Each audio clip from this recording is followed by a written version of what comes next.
because that's a whole process in itself, and there's a lot of feelings that happen for people that many people aren't aware of.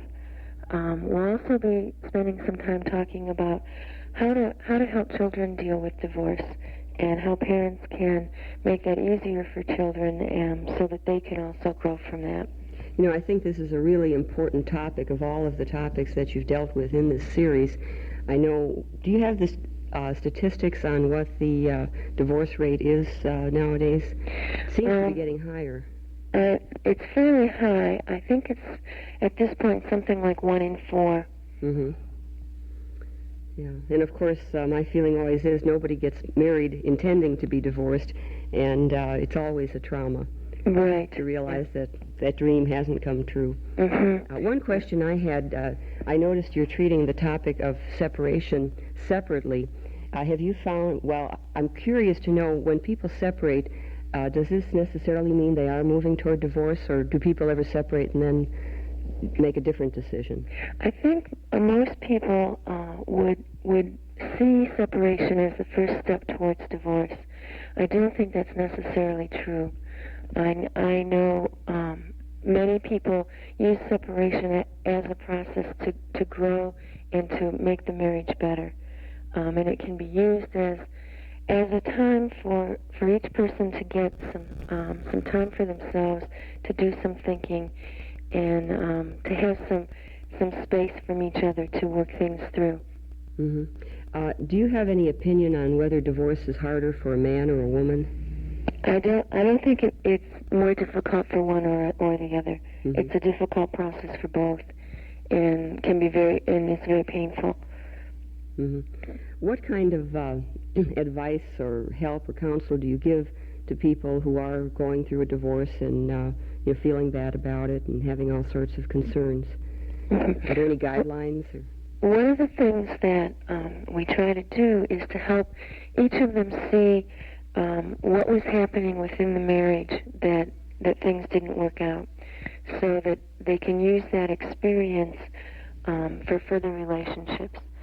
And also, we try to help them look at the situation in that one person doesn't have to be at fault, because both people have a part in the relationship.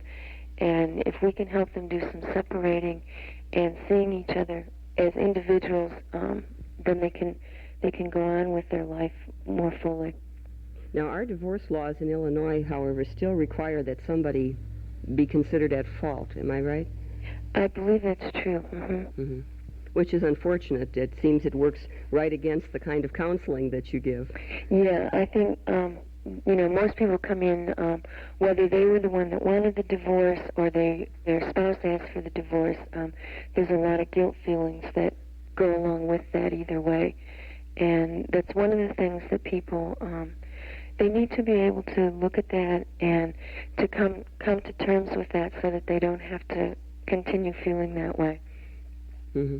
Why don't we tell the when and the where of tomorrow night's meeting? Okay.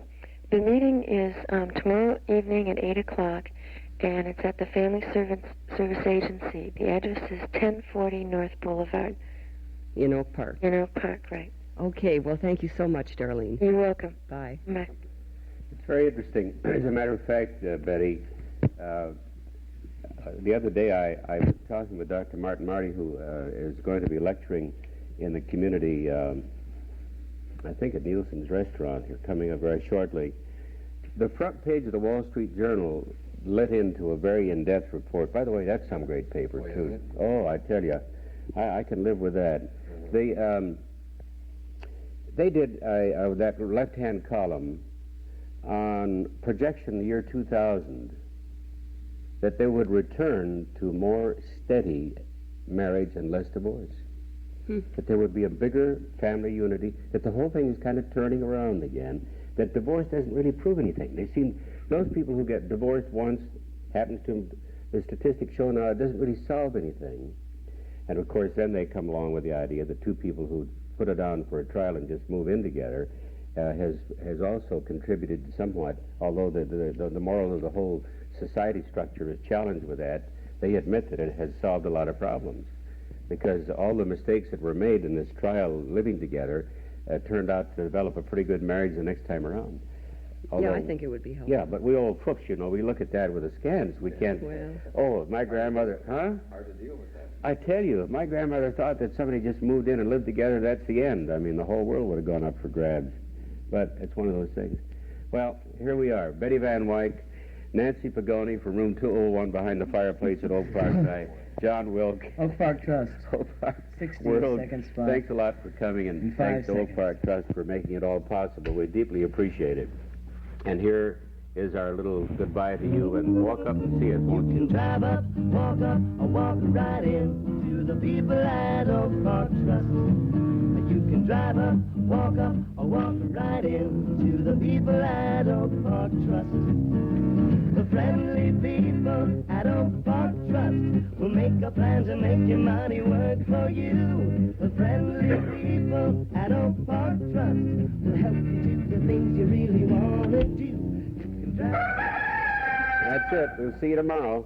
If you're a contractor, builder, or one of the vast general public and you're looking for the best source of supply for any item of lumber, millwork, insulation, wall paneling, roofing materials, or oak, maple, and fir flooring, you want to buy the highest quality at the lowest possible prices.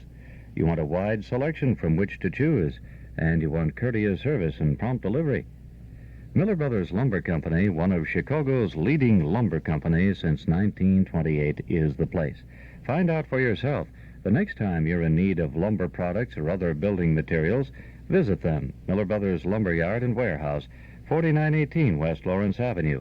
For prompt city and suburban delivery, telephone Avenue 33460. Miller Brothers Lumber Company, 4918 West Lawrence Avenue. Telephone Avenue 33460. Polk Brothers Warehouse Sale. Alexander Smith Carpeting Sale Price. 8300 West North Avenue in Melrose Park. Nightly till 10. Polk Brothers. In stereo at 106 from high atop Sears Tower, this is WXFM, Elmwood Park, Chicago.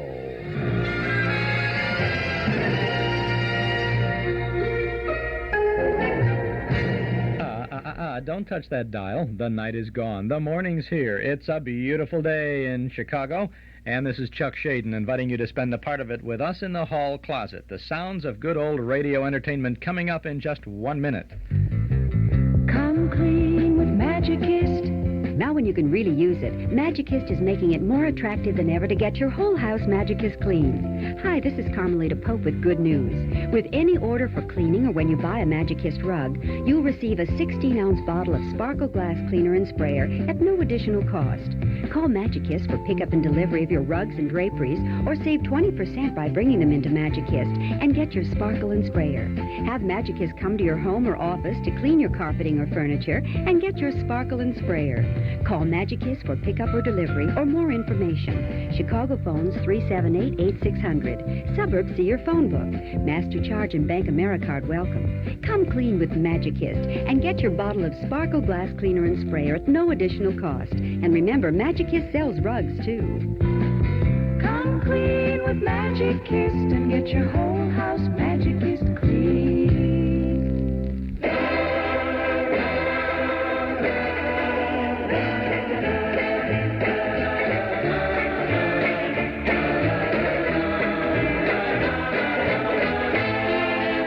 Good morning, Mom, and hello out there in Radio Land. This is Chuck Shaden in the hall closet for March the 31st of 1976. From our Nostalgia Broadcast Center on Chicago's northwest side, we're going to wrap up the month of March with a great morning of good radio entertainment for you. We have Henry Morgan, Arnold Stang, Art Carney, Quizmaster Joe Kelly and the Quiz Kids, One Man's Family, Rosemary Clooney, Vaughn Monroe, and Pearl Bailey.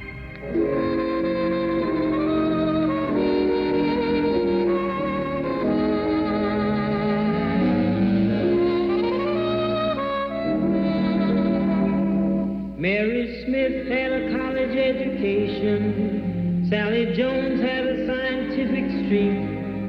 Susie Brown used to lecture on ancient architecture. Josie Green spoke Latin and Greek. Just forgotten girls with forgotten brains. While history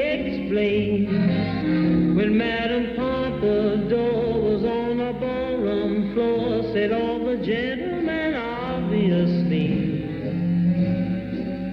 The madam has the cutest personality. And think of all the books about Dewberry's looks. What was it made her the toast of Paris?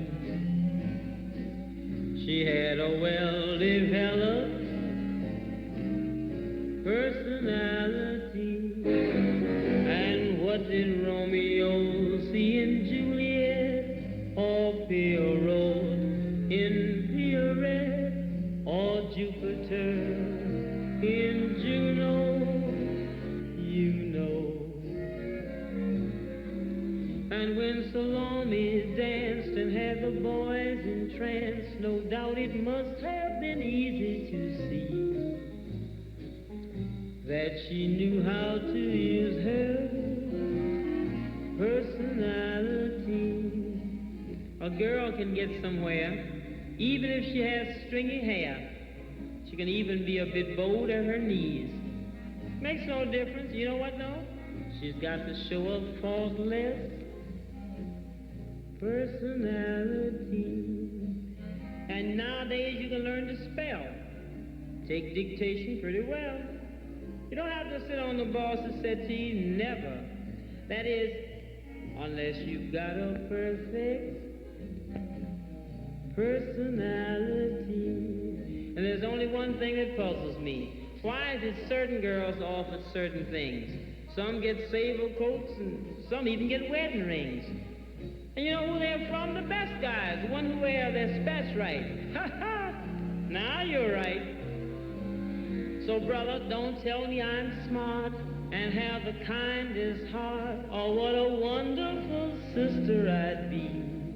'Cause I'm not looking for any relatives. I just want a small personal opinion. Just tell me how you like my personality. And just give me a short explanation. Don't make it long, 'cause I don't like that look in your eyes. Make it short, brother, real short. That's Pearl Bailey, and that's a little personality to begin our Hall Closet program this morning. It's 5.5 minutes past 8 o'clock. 545-2260 is the number to call to subscribe to our Nostalgia newsletter and radio guide. 545-2260. A year's subscription is only $6, and each month, before the first of the month, you'll get the complete schedule of old-time radio shows that we broadcast 7 days a week on a number of Chicago area AM and FM radio stations. Day by day, the whole package of vintage radio sounds, plus interesting articles about and from those good old days. Call us now at our studio at 545-2260. Give us your name and address, and if you like, your Nostalgia newsletter subscription can begin with the April issue, which you'll have in just a few short days. And we'll include an invoice for your one-year subscription, $6 for 12 issues. Call us at 545-2260. Our Nostalgia newsletter and radio guide, $6 for a 12-month subscription. You can send $6 to Nostalgia Newsletter Box 421, Morton Grove, 60053. But if you would like to get the April edition, that's a new word. That's a contraction of edition and issue. The April edition, call us now at 545-2260. Some satire this morning from a good satirist, Henry Morgan. This is a broadcast from March 14th of 1950, just a little better than 26 years ago. The Henry Morgan Show. The Henry Morgan Show.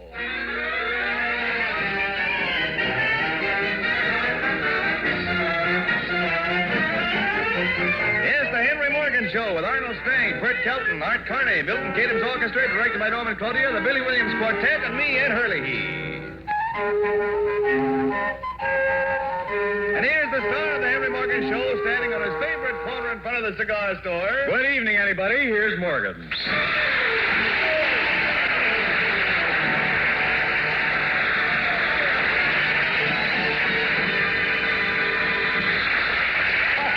This toupee is magnificent. Thank you. I read a very interesting article the other day in a magazine. It was called What to Do Till the Doctor Comes. And it was full of tips on first aid, and I thought that I'd pass them on to you in case you decide to injure yourself while listening to this program. Now, the article stresses that most serious accidents occur in your home. The best way to prevent these accidents is to leave your home and live with somebody else.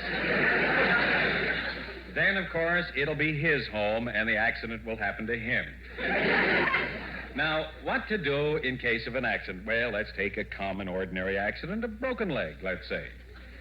While waiting for the doctor, do what this article says. The first thing it says is, when you have a broken leg, lie down. Now, that's... Well, it's good to know. It's good to know. If you broke your leg and hadn't read that, you might go out dancing. That would be very bad, since when the doctor came, you wouldn't be home. Next hint. It says, remember, in case of a broken leg, do not change the position of the leg. That is, if it's the left leg, leave it on the left side. Now, it may happen that you're confused as to how to tell if a person has a broken leg. Now, the simplest way to find out is ask him. Now, if he says, yes, I just told you what to do. If he says, no, I do not have a broken leg, just let him lie there. Of course, there may be a more serious injury, such as, for example, a fractured skull. This isn't too common, since the average person needs a fractured skull like a hole in the head. They don't have any... What did I say there? Nothing. Well, the main thing to remember in case of an accident... is don't lose your head. Because if you lose your head, your necktie will keep sliding off. Oh, excuse me. Here comes my friend Gerard. Hello, Gerard. Hiya.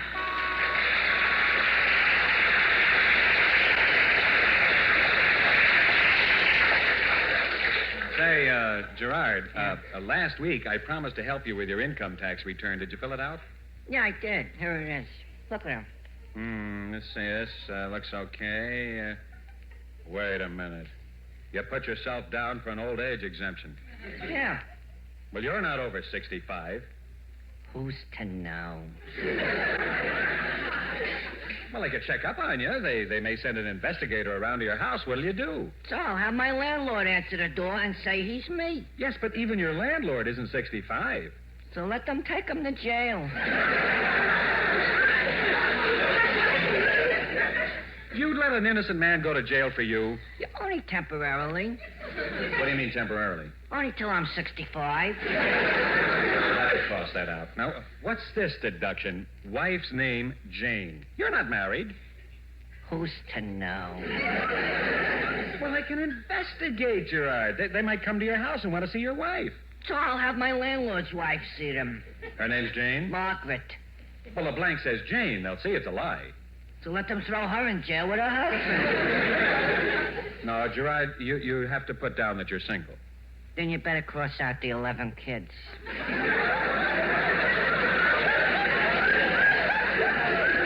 11 kids? You're ridiculous, Gerard. What's ridiculous about a man of 65 having 11 kids? Well, I'll cross it out anyway. Let's see now. Line 7, expenses. Line 8, income. You subtract 7 from 8, and you get your tax. Gerard, what's this? You made out a check for only $1. Sure, I subtracted 7 from 8. But that's all wrong. Gerard, you're kidding yourself. Why are you fighting so hard against paying your income tax? Because it's a waste. A waste? Sure, look, Hank, I figured out that since I'm working, I paid exactly $3,620 in taxes. So where's the waste? And I read someplace that that's exactly the salary paid to an income tax inspector. Well, where's the waste? So if I don't pay my income tax, he ain't got nothing to inspect. No tax inspector, no waste. I give up. See you around, Gerard. Likewise.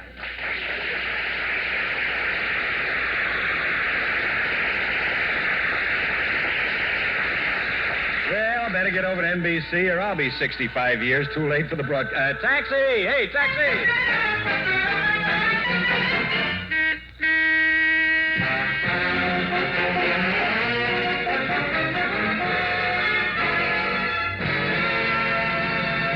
Good evening, anybody. This program is always on the lookout for new and exciting personalities, and so each week we're going to choose what we think is the man of the week. So,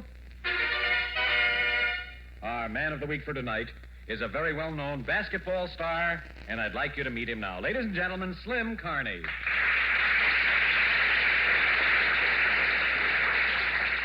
Slim, you play center for State College, don't you?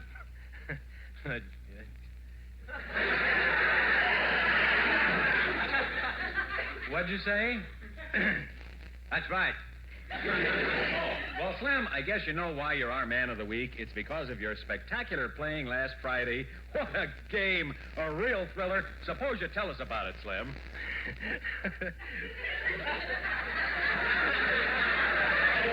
Yes, but what were some of the highlights of the game? I got fouled. Yes, you did. Well, Slim, let's find out a little more about you and where you come from. You see that guy foul me? Yeah. Yes, it did. But, Slim, about you, basketball fans would probably like to know more about your personal life. Twice.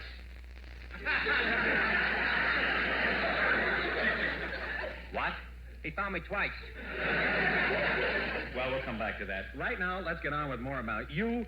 Now, you stand 6'4" in your stocking feet. My gosh, you're a tall fella, aren't you?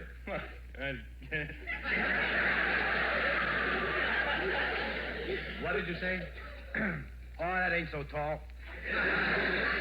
Yeah. Well, Slim, do you have a word for your many kid fans who plan to go out for basketball themselves one day? Yeah.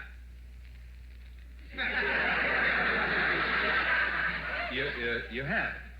Yeah. All right, Slim, read it. Huh? Read it. Oh. Kids. Basketball.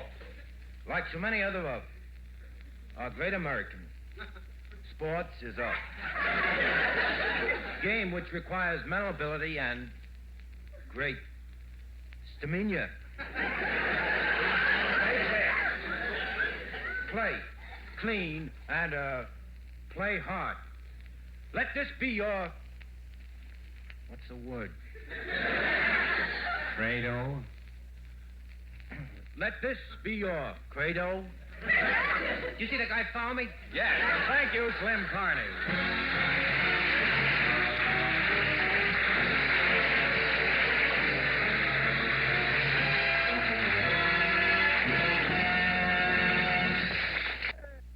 And that's the first segment of the Henry Morgan Show from March 14th of 1950. This is Chuck Shaden in the Hall Closet on WXFM 106. Here's something you'll really want to vote for. It's Northwest Federal Savings Bandwagon of Gifts, and you can choose the gift candidate that's just right for you. The platform includes such name brand gifts as Color Light Cookware by Club, Cordless Grass Shears by Black & Decker, a Waterpik shower massage, a Texas Instrument calculator, and more. Crock pots, austerizers, vacuums, watches, gifts for everyone in the family. From Northwest Federal, free or at greatly reduced prices when you save $250 or more, and receive the highest interest rate allowed by law at Northwest Federal. At any of 4 convenient locations, on Irving Park, 2 blocks west of Cicero, in the Harlem Irving Shopping Center, on Dempster in Des Plaines, and at Golf in Algonquin and Arlington Heights, where a vote for Northwest Federal is a vote for good savings. And remember, Northwest Federal Savings is open 63 hours a week. It's Northwest Federal Savings Time, 63 hours a week. Little sweet music there from Northwest Federal Savings, and that's also the title of the Memory Club movie lined up for this Saturday, the 3rd of April, in the Community Room at Northwest Federal, over at 4901 Irving Park Road in Chicago. Rudy Valley, Ann Dvorak, and Helen Morgan star in the 1935 Warner Brothers musical Sweet Music. Rudy Valley makes his first major screen appearance in this film, and I think that you will enjoy seeing Sweet Music on the screen in the Memory Club. You are invited to attend. You're a member of the Memory Club because you're a member of our listening audience, so pop on over to Northwest Fed this Saturday evening. Doors open at 7:30. The film begins at 8 o'clock. Dues are $1 a meeting, payable at the door. It's 18 minutes past 8 o'clock. Let's get back to Henry Morgan. Well, we've got the Billy Williams Quartet back with us tonight, so if the microphone is bolted down, We'll turn them loose on the Gaucho Serenade. The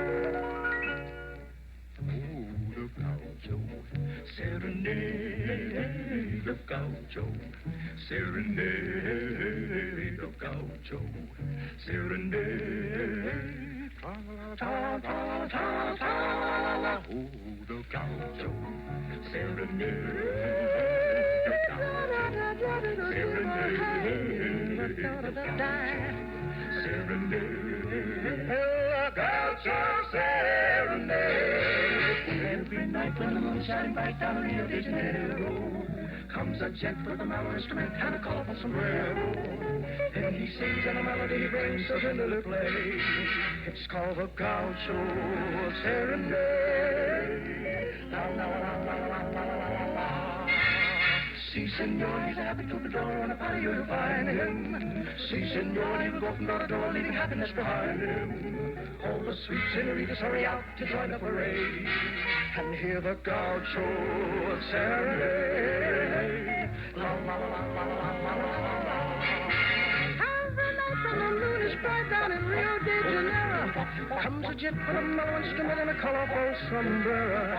Then he sings and the melody brings so tenderly free. It's called the Gaucho Serenade. La la la la la la la la. Si, senor, there's a happy troubadour on a patio, you'll find him. Si, senor, he'll go from door to door, leaving happiness behind him. All the sweet senoritas hurry out to join the parade and hear the Gaucho Serenade. Oh, the Gaucho Serenade, the Gaucho Serenade, the Gaucho Serenade.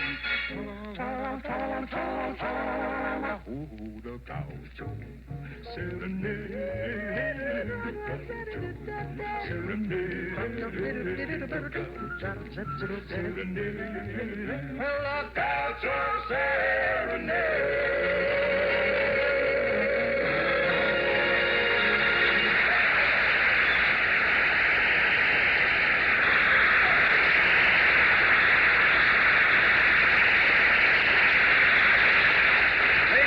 Gentlemen, we have invited to our studio tonight the eminent Viennese professor, Dr. Heinrich von Morgen, to discuss heredity. Dr. von Morgen has written several important articles on biology, physiology, and psychology for the Book of Knology. With him this evening is his younger brother, an eminent authority in his own right, Dr. Willy von Morgen. Good evening, Dr. Heinrich von Morgen. Also. And good evening, Dr. Willy von Morgen. Also. Now, Dr. von Morgen, about this question of human behavior, what is the most important factor in the development of the personality of an individual? Would you say heredity or environment? Heredity. Why? I can say that a word. It's a very hard word. I see. And you, Dr. Willy von Morgen? Environment. Show up. Environment is important because... Environment. I'm never going to take you no place no more. Gentlemen, the controversy over the influence of environment, environment, was really started... You see, you didn't say it right. Environment. Wrong. Messed up. Tell him again. Environment. Yeah, environment. No, now take a look. Environment. And next time, don't wear such dirty pants. Next question, please. Yes, and now the present controversy over genetics... And fix your tie. Yeah, I know. Go ahead, please. The present controversy, as I understand it, is based on the Mendelian theory of genetics. Dirty pants, you got that. Dr. von Morgen, do you agree with what Mendel said? I don't know what he said. He said that the characteristics of crossbred offspring reappear in predetermined proportions in successive generations with definite regenerative patterns. He said that? Yes.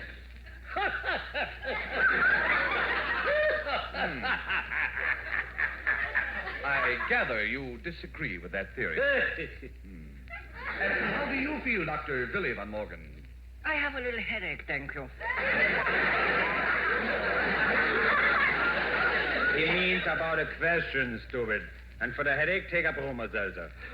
Oh, the question. Well, Take 2 bromoseltzers and fix your tie, dirty pants. Yeah, Heinrich. Next question, please. Yes.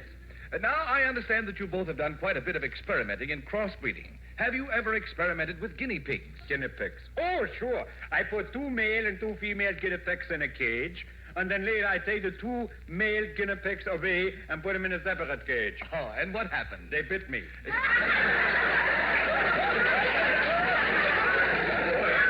They was real mad, you remember, Billy? Yeah, Heinrich. I see. Now, my final question, gentlemen, concerns the major problem confronting biologists. Whether basic characteristics are carried by the gene. Gene who? No, Heinrich, not gene who. He means the genes. You know, the little round things that are schlitzing around in the blood. What? You know, the little things that are schlitzing in the blood. Maybe in your blood are schlitzing little things, not in my blood. In your blood, too? What's just that? I say in your blood, too. Yeah? Yeah. I gotta go home. I feel sick. No, Heinrich, the genes, you know, they carry the heredity. Like if Mama has light brown hair and Papa too, it's in the genes. I see. Genes with the light brown hair. Billy, we go home. This man is an imbecile. Good night, Dr. Van Morgan and Dr. Van Morgan. And by the way, there's the bromoseltzer.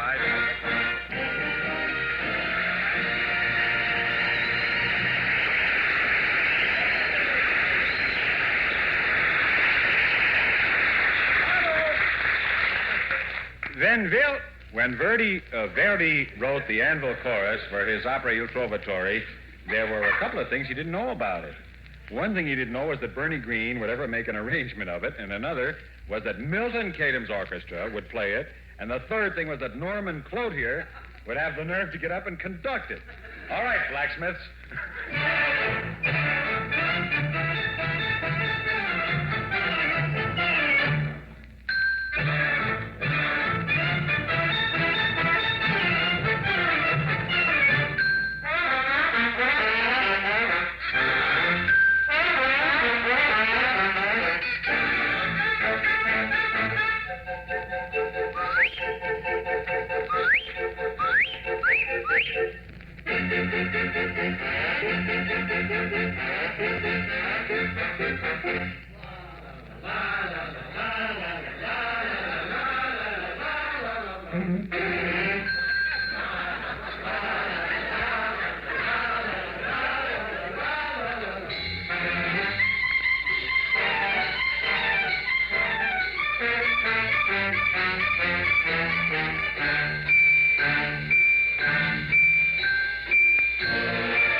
That's the next segment of the Henry Morgan Show from March 14th of 1950. This is Chuck Shaden here in the hall closet on WXFM 106 on your FM dial. More of it coming up, and of course a spoof of the Quiz Kids, and then we'll have a real actual Quiz Kids program after that this morning, and of course One Man's Family too. Townhouse TV and Appliances offers you the hottest name in CB radio equipment, Cobra, the ultimate AM mobile unit because it's loaded with rugged quality and powerful features in a compact unit you can take anywhere. Ask anyone who knows anything about Citizens Band radios, and he'll tell you Cobra is first rate. For CB radios, it's Cobra, and for Cobra, it's Townhouse TV and Appliances, 7243 Touhy Avenue, just west of Harlem. And remember, Townhouse for Sony television, too. See Sony Trinitron TV, Sony 40-inch diagonal projection TV, and the new Betamax videotape system. Visit Townhouse and ask for a demonstration with no obligation. For Sony television, Frigidaire appliances, and Cobra CB radio equipment, visit Townhouse TV and Appliances, 7243 Touhy Avenue, open Monday, Thursday, and Friday nights till 9, Saturday until 5. Eden's Plaza Shopping Center, where Eden's Expressway, Skokie Boulevard, and Lake Avenue meet at Wilmette. Eden's Plaza Shopping Center, where you'll find quality merchandise for the entire family. Eden's Plaza Shopping Center. Easy to reach, easy to park, easy to shop. Smile when you shop 7 days a week at Eden's Plaza Shopping Center in Wilmette. Weatherman calls for partly sunny day today, nice and cool, high around 50 degrees. Tonight, variable cloudiness and cold with a low in the low or mid-30s. Tomorrow, Thursday, April 1st, cloudy and cool with a high in the low 50s. It's 39 degrees presently along the lakefront, 41 at Midway, and 42 at O'Hare. Humidity is 73%, and the wind is out of the west at 9 miles an hour. Now let's get back to the next part of our program. The next part of our program is dedicated... The next part of our program is dedicated to our children listeners. And, their name is Legion. So, for little Danny and Susie Legion, we present our kids' quiz program. Would you introduce it, Ed? Oh, certainly, Henry. Ladies and gentlemen, here is that new and exciting quiz program with its panel of brilliant youngsters, the Quiz Pests. And here he is, the kids' favorite quizmaster, Uncle Joe Morgan.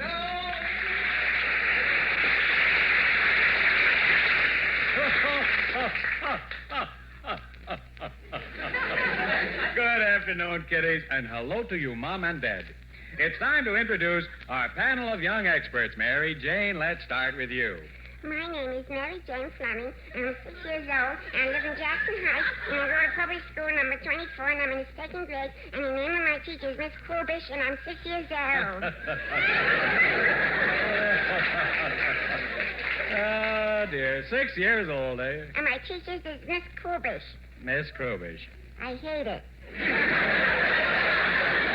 Oh, now, I'll bet Miss Krobish doesn't hate you. I'll bet she does. Well, but why? Because my name is Mary Jane Fleming, and I'm 6 years old. Oh, good, good. I'm Now, in second grade, and Miss Kubish hates me.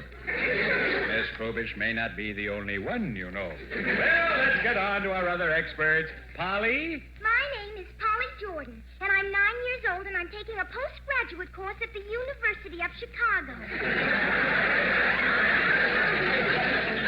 Good. That's the University of Chicago Law School. Well, I already graduated law school once, but I'm taking the course over again. how come? Mommy says it keeps me off the street. And, of course, Mommy knows best, doesn't she? Little shyster. Well,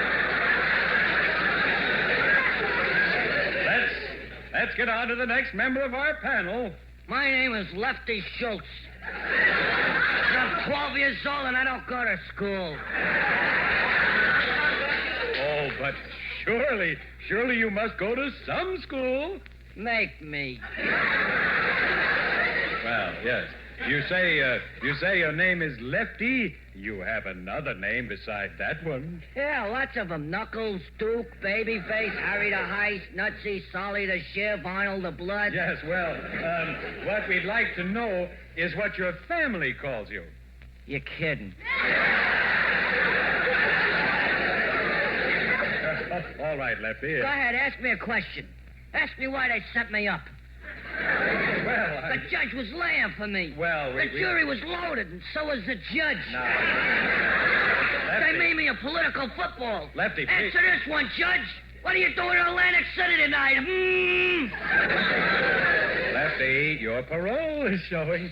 Well, let's calm down and introduce our last expert, and he is...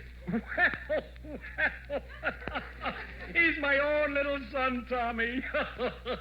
Why, Tommy, my own little son, what are you doing here? But, Daddy, you're the one who got me. Shut up. Tommy boy! Tommy boy, introduce yourself. My name is Tommy Morgan, and I am 9 years old, and my daddy says that we can buy a house as soon as he makes enough money on this program. And the way he plans to... All right, Tommy boy. Well, folks, there you have our panel of Quiz Pests for today. My own little son, Tommy's on the panel, but there'll be no playing favorites. Well, kids, let's get on to our first question. Now, the one who answers this question correctly receives $50 in cash. Now, the question is, who was president in 1924? Well, let's call on my son first, shall we? Tommy? I didn't have my hand up, Daddy. Uncle Joe, I have my hand up. I know, Polly. Give Tommy a chance. I didn't have my hand up, Daddy. Tommy... In 1924, the president was Calvin Coolidge. I didn't say President of the United States, Polly. Who was the President of Guatemala in 1924? Tommy, you know. I didn't have my hand up, Daddy. Tommy, you know. The president of Guatemala in 1924 would be Manuel Estrada Cabrera. Well, Tommy? Daddy, I think the president of Guatemala in 1924 was Manuel Estrada Cabrera. Cabrera! He's right. That's right. Good boy, Tommy. You win $50 in cash for that one. Oh, that kid, he's a wonderful boy. Uncle Joe! What is it, Polly? That's what I said. Cabrera. You said Cabrera. Tommy said Cabrera. Rock. See? All right. Now I will describe a certain well-known animal to you, and you are to tell me what it is. Ready? A baboon.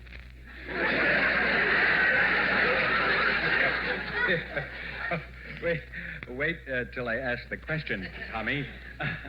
Okay, kids, tell me what animal this is. It weighs 400 pounds, has a snub nose, hook-like feet, and a saculated stomach. What is that? Miss Kubish.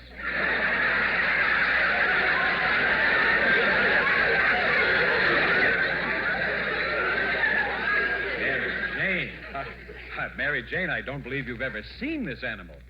I don't believe you've ever seen Miss Kubish. Possibly not. I don't.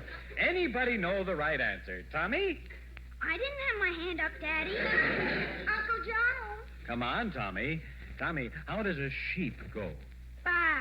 And how does a cannon go? Boom. Now put them together. Sheep cannon. No, it's ba and boom. Ba and boom. Uncle Joe. Will you shut up, Polly? Tommy almost had it. Come on, Tommy lad. Ba and boom.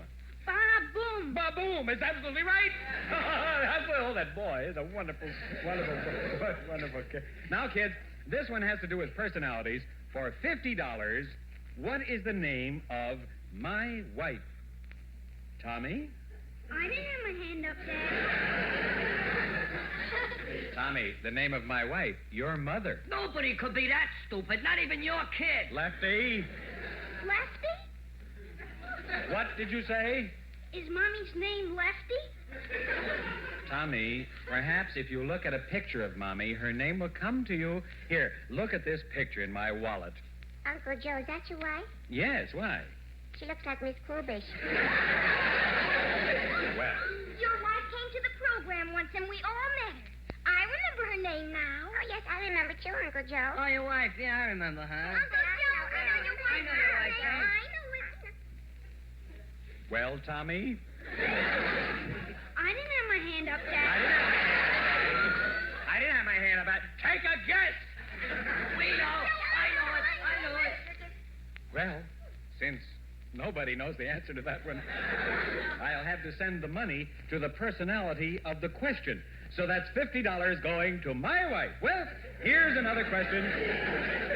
Now, this one, you're to name your favorite movie star, okay? Gregory Peck. Lawrence Olivier. George Raft. Tommy? Sonny Tuck. Tommy's right.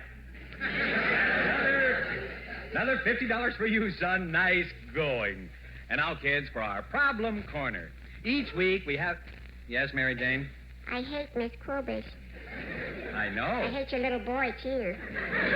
Well, so do I. Now for our problem letter of the week chosen at random. I just reach in here, pick one out, and there we are. Oh, here it is. This letter says, I am a boy 9 years old, and my daddy has a children's quiz program. And he makes me help him out in his money-making schemes.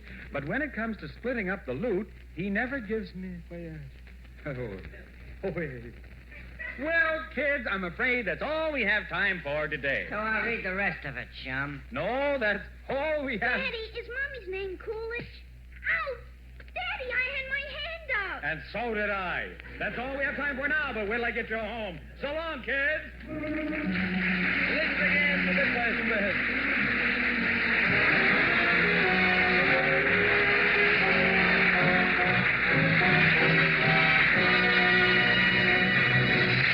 Morgan will be on the same corner for those guys who are next week at the same time. Thank you and good night.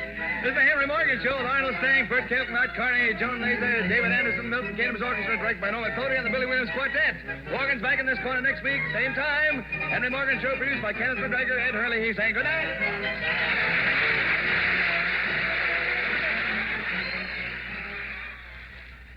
We're a little late, folks, so good night, huh?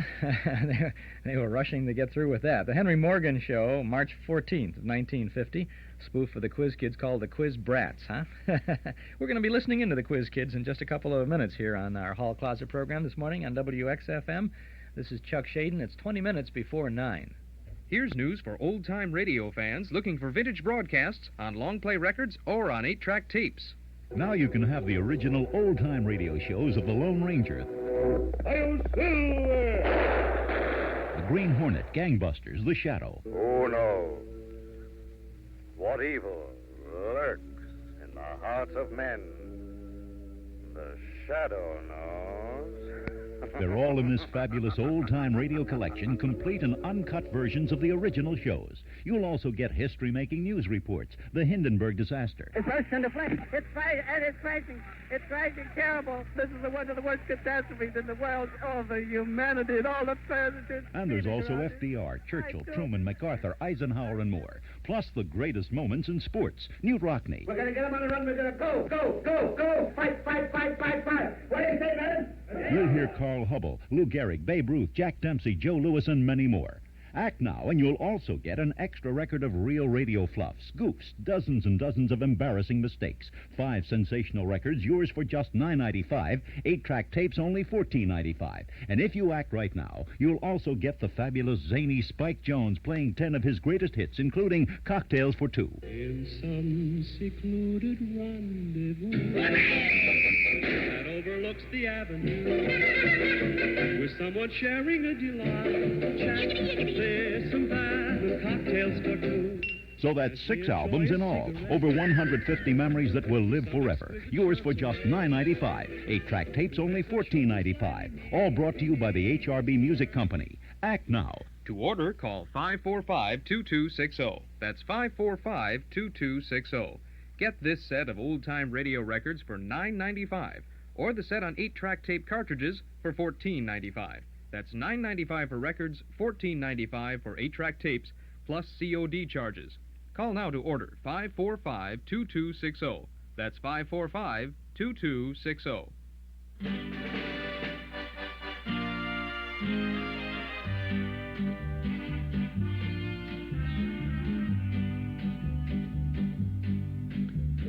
Dance, ballerina, dance, and do your pirouette in rhythm with your aching heart. Dance, ballerina, dance, you mustn't once forget a dancer has to dance the part. Whirl, ballerina, whirl, and Just ignore the chair that's empty in the second row. This is your moment, girl. Although he's not out there applauding as you steal the show. Once you said his love must wait its turn, you wanted fame instead. I guess that's your concern. We live and learn, and love is gone, ballerina gone. So on with your career, you can't afford a backward glance. Dance on and on and on. 1,000 people here have come to see the show. As round and round you go, so ballerina dance. Dance, dance.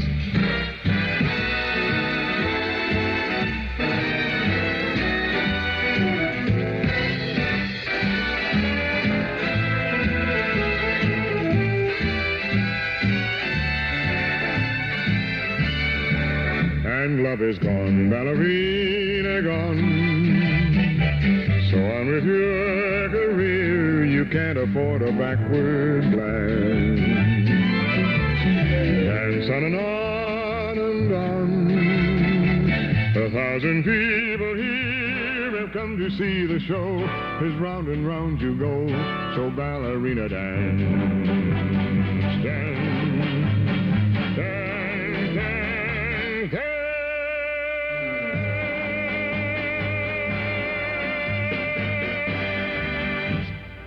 That's Vaughn Monroe. It's 15 minutes before 9 o'clock. Chuck Shaden here in the hall closet on WXFM. Partly sunny and cool today with a high around 50. Tonight, variable cloudiness and cold with a low in the low or mid-30s. Tomorrow, Thursday, cloudy and cool with a high in the low 50s. It's 39 degrees along the lakefront, 42 at O'Hare, 41 officially at Midway. We are open. Yes, indeed. The Metro Golden Memory Shop at 5120 West Irving Park Road in Chicago is now open, and we are ready to serve you with a generous helping of memories from and about the good old days of yesteryear. You'll find a complete selection of big band, personality, and soundtrack recordings, as well as those great old-time radio shows on cassettes and on LP records. We offer books and magazines about the stars and the days gone by, plus nostalgic jigsaw puzzles, games, cards, gifts, and novelties. An amazing selection of memorabilia, giant one-sheet movie posters, theater lobby cards, photos, magazines, Riverview, theater and railroad scenes, and lots more at Metro Golden Memories, 5120 West Irving Park Road, just east of Laramie. Come in and browse. The MGM shop is open Tuesday and Wednesday from 11 to 6, Thursday, Friday, and Saturday till 8, and on Sunday from 1 to 5. Come in and see all the goodies at Metro Golden Memories, 5120 West Irving Park Road, 2.5 blocks west of Northwest Federal, just across the street from Nelson Hirschberg Ford. Metro Golden Memories. We have some memories for you also on our cassette tape of the month for the month of March, and this is the last day that we will be able to talk about our cassette tape for March. It's This Is Your Life, Charlie McCarthy, and it's 2 consecutive Ralph Edwards broadcasts from March of 1950, with Ralph opening the book on the life of the world's most famous dummy. The hour-long tape features Charlie McCarthy and Edgar Bergen, Mortimer Snerd, Rudy Valley, Dorothy Lamour, Hopalong Cassidy, that's right, Hoppy, Elsa Maxwell, and many others as they pay tribute to our little friend Charlie McCarthy. It's our cassette tape of the month for March, and it is yours for only $5 from the Hall Closet, Box 421, Morton Grove, 60053. This Is Your Life, Charlie McCarthy, 2 consecutive half-hour programs from March of 1950. They're back-to-back on our March cassette tape of the month. $5 from the Hall Closet, Box 421, Morton Grove, 60053, or you can get your March tape at any of the 4 offices of Northwest Federal Savings in Chicago, Des Plaines, Norridge, Arlington Heights. Charlie McCarthy gets the star treatment from Ralph Edwards, our cassette for March, $5 from the Hall Closet, Box 421, Morton Grove, 60053. We'll also include a list of previous cassettes of the month that are still available. And if you'd like to have that list but don't care to order the March tape, simply send a self-addressed stamped envelope to the Hall Closet, Box 421, Morton Grove, 60053. or you can pick up that list or any of over 50 tapes of old-time radio shows at our Metro Golden Memory Shop at 5120 West Irving Park Road. It's 12 minutes now before 9 o'clock. Chuck Shaden here in the hall closet on XFM, FM 106. We're going back to March 21st now of 1948, and this is the Sunday afternoon show, The Quiz Kids. The Quiz Kids, brought to you by the makers of Alka-Seltzer. Alka-Seltzer for headache. Alka-Seltzer for acid indigestion. Alka-Seltzer for cold discomfort. Yes, when these occasional ailments make you miserable, try Alka-Seltzer for really fast, really effective relief. And now, Quiz Kids, listen carefully. Here's today's first question. Who hopes to whip cream in June? Yes, there's our first brain teaser this afternoon. And how about it? You folks at home know the answer? Well, give it some thought while the youngsters here in our classroom get ready for roll call. And here they are, the Quiz Kids.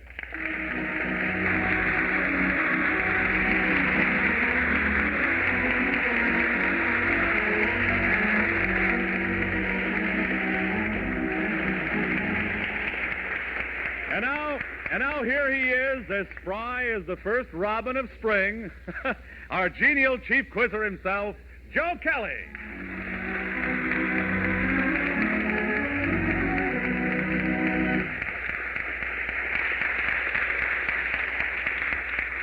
Thank you, Bob Murphy, and hello, everyone. Welcome to another reading, writing, and arithmetic session in radio's famous classroom of the air.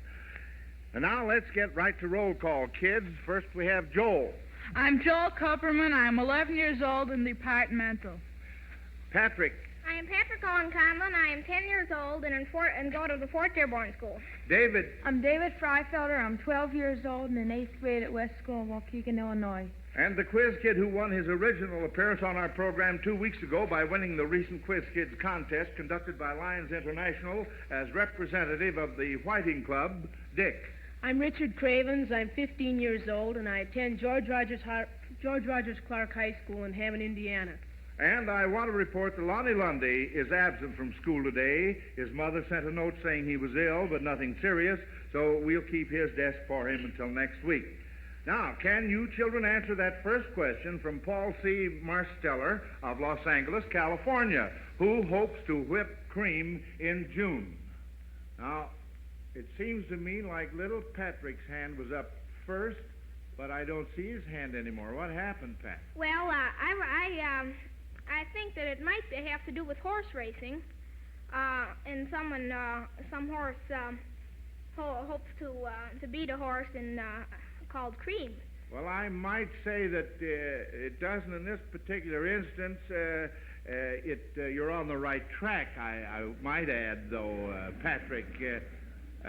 Joel. Well, I don't know whether this is it, but there's going to be the heavyweight title fight in June. Well, how do you think that might enter into this question? Well, then maybe it'll be Walcott that would want her. Walcott? Well, now you're getting very warm, Joel.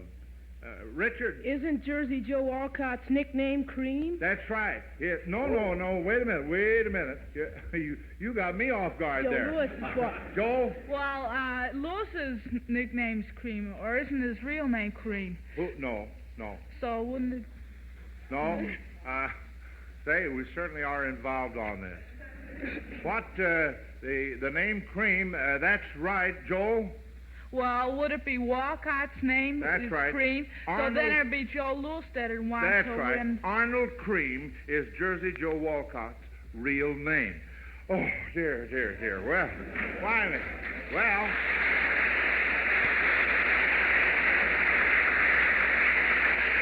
I'm going to give you a perfect score on that one. Took us a long time.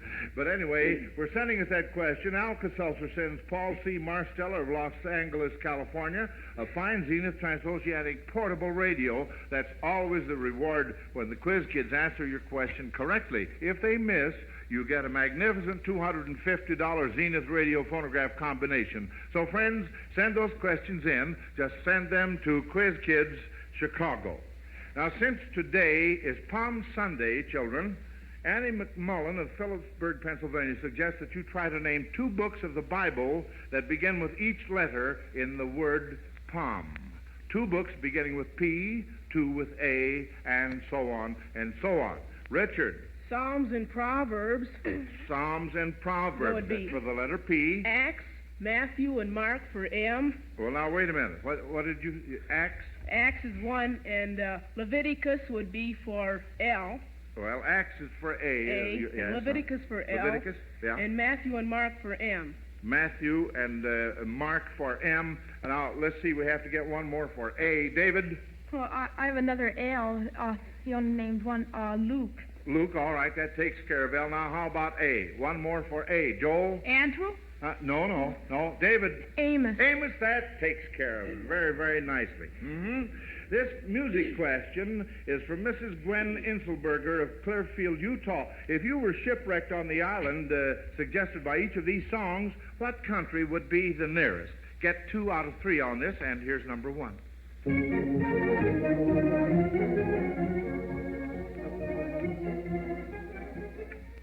Patrick? That's Pony Boy, isn't it? That's Pony Boy, No, certainly. that'd be the Shetland Islands. The Shetland Islands? And what country? I'm not sure what would be the closest to that. You're not? All right, well, let's see. We have some other hands up. David? Well, I think there are 2 Shetland Islands. One in the north would be near Scotland. There's one in the southern hemisphere that's near Argentina. Well, the one that you gave us near Scotland is the one that I wanted to hear. Yeah, that's absolutely right. Scotland is the closest country to the Shetland Islands. Now, see if you can get this next one.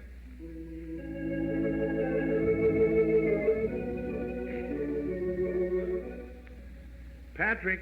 Well, she's only a bird in a gilded cage, That's and that's right. the Canary Islands. Canary Islands, so... The Canary Islands are near What country?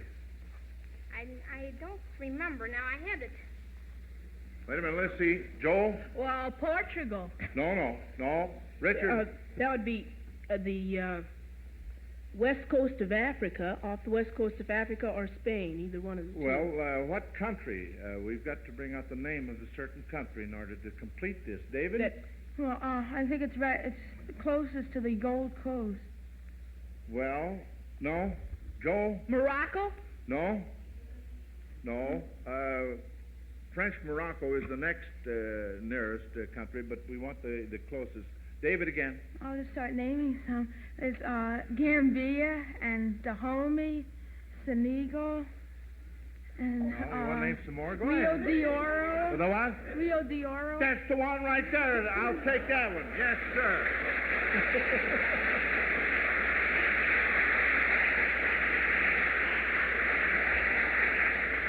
That last one was right on the nose. Yes, sir. And now here is our third part.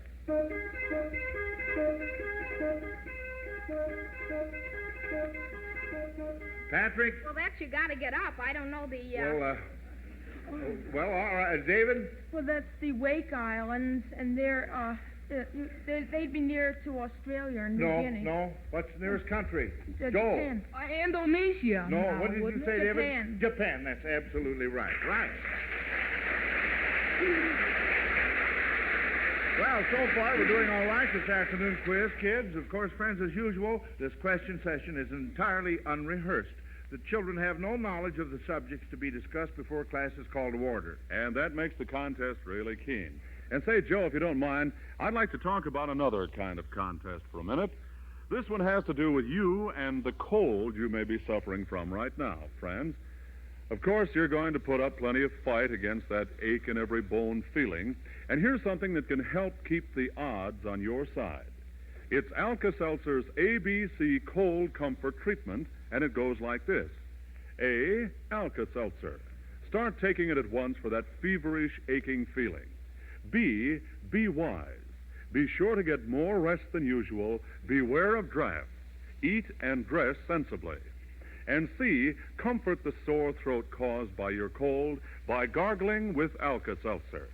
Now, you'll never know how effective Alka-Seltzer's ABC Cold Comfort Treatment can be until you try it. So do just that, friends, won't you? Get a 30 or 60-cent size package of Alka-Seltzer from your drugstore and follow the easy directions enclosed. We know you'll agree Alka-Seltzer can be worth its weight in gold when you're suffering from a cold.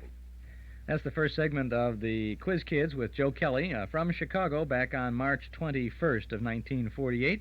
We will continue with that after a quick trip downtown. Stick around. This is Chuck Shaden in the hall closet. Don't touch that dial. If you're looking to get ahead in business or broadening your range of knowledge, you should be reading the Wall Street Journal, taking advantage of the journal's exclusive insight into business developments that are shaping your future. Reading the vital business news, the concise reporting and analysis that successful people in all areas of business depend on. No matter what your business, the Journal zeroes in on the problems and the opportunities you may be facing. Recent articles have focused on how managers are coping with the increasing demands of workers, handling federal pressure on sex, race, and age hiring practices, seeking out sources of foreign investment in the face of a domestic tight money market, and much, much more. The Wall Street Journal has the information you need to make you needed. You may have thought about subscribing to the Wall Street Journal before, so now take advantage of this radio offer. You get 13 weeks of the Journal, and there's a savings on the newsstand price. That's 65 copies of the Journal for just $11.18, only 86 cents a week. Call now 943-7474. That's 943-7474. Send no money. You'll be billed later. 943-7474. Call now. Paris is the city of romance, and now you can find a touch of Paris in Chicago for your honeymoon, anniversary, or for that memorable occasion at the Astor Tower Hotel, 1300 North Astor Street. The Astor Tower Hotel is French ambience on Chicago's Gold Coast. Luxuriate in a Maxime suite with a king-size bed. Your marble vanity has theatrical mirrors. On arrival, a bottle of chilled French champagne and a box of Swiss chocolates. Cocktails in Maxime's Imperial Bar. Next morning, awaken to a room service breakfast of your choice, served at your dining table en suite, très élégante. Valet parking for your car. Experience what Chicagoan Magazine calls the answer to bridal suites. Special 2 days, 1 night for 2 persons, only $90.85. Includes tax and tip. Advance reservations and deposit are necessary. Gift certificates are also available for that memorable occasion. Experience Paris in Chicago at the Astor Tower Hotel. For more information, call the Astor Tower Hotel in Chicago, 943-1111. In stereo at 106 from high atop Sears Tower, this is WXFM, Elmwood Park, Chicago.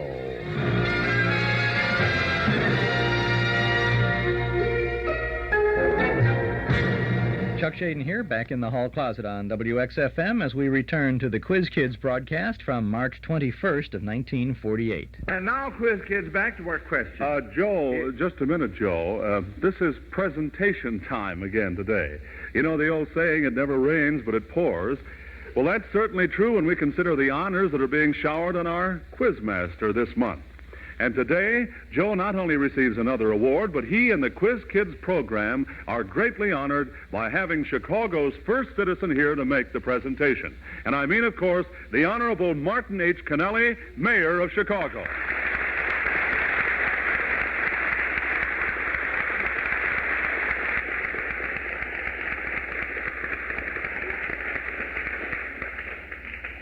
Thank you, Mr. Murphy. First, I want to say how happy I am to be here on this program with my good friend Joe Kelly. I don't know whether I've ever told you this or not, Joe, but this Quiz Kids program is one of my favorites. I never miss it if I can help it. We all realize this program makes a splendid contribution to education and helps to build fine citizens for America's future. I think the sponsors of the Quiz Kids are to be congratulated, not only on the program itself, but also on selecting Chicago for the origination of such an excellent network show. I have often wondered why more big network programs do not originate here in Chicago. After all, what has Hollywood and New York got that Chicago hasn't got?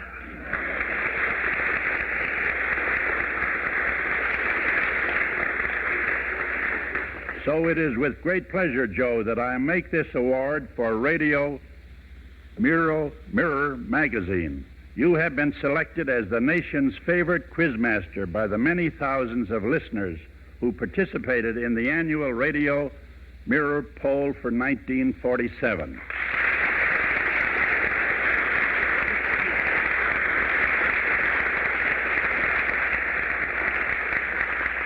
Thank you, Mayor Kennelly. I'm very grateful to Radio Mirror Magazine for this award and to you for presenting it. I only wish I could personally thank every listener in our audience who voted for me. Land sakes, you don't suppose I'll have to go out and buy a bigger hat, do you? Now, don't worry about that, Joe. There's no danger of that happening to you around here. Now, how about some more questions, Joe? Questions? Oh, sure, yeah, questions, yeah. All right, kids, here we go. Miss Edna Cherry of Akron, Ohio suggests that girls who intend to do their own proposing during this leap year might make their proposals even more interesting if they phrase them in baseball terms. She wants you fellas to give the girls some ideas of what they might say. For instance, a girl might say, I'll go on strike if you don't marry me. That's the idea. Now let's hear you give some. Joel? Well, I don't see why you don't marry me. After all, I got a few curves. Oh.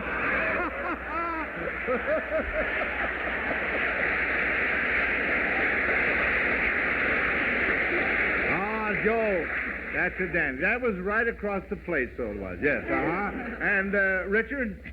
Nobody can pinch hit for you. Oh, that out boy, Richard. That's a dandy. David? Oh, you're so handsome. Every time I look at you, I go out. Oh. Patrick? Well, she just did him a favor. She could say, she says, I just went up to bat for you, and I won't pitch you any foul balls. Oh, wonderful. Well, say, that was a lot of fun. I'm sure you gave the girls a lot of... Oh, we have some more. David? You're a hit with me. You're a hit with me. Patrick? I'm going to pop the question. Pop the question. Wonderful. Well, those were all fine. Listen carefully to this rather involved question from Clinton Grimes of Medina, New York. It's about United States presidents and stamps. Take the first and last initials of the president who appears on the 4-cent stamp in the present series, then add a letter between the initials to form a word. All right, the 4-cent stamp. David? Well, it's James Madison, and that's J-M and J-M. A, jam. Jam. All right, that's the idea. Now see what we can do with this next one.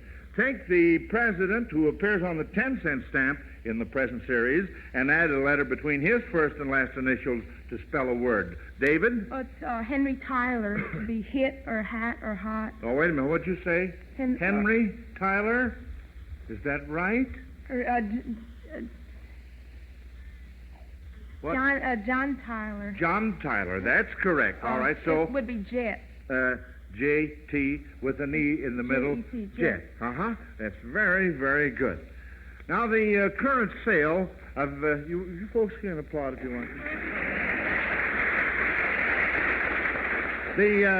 Joel? Well, it could also be O or Jot.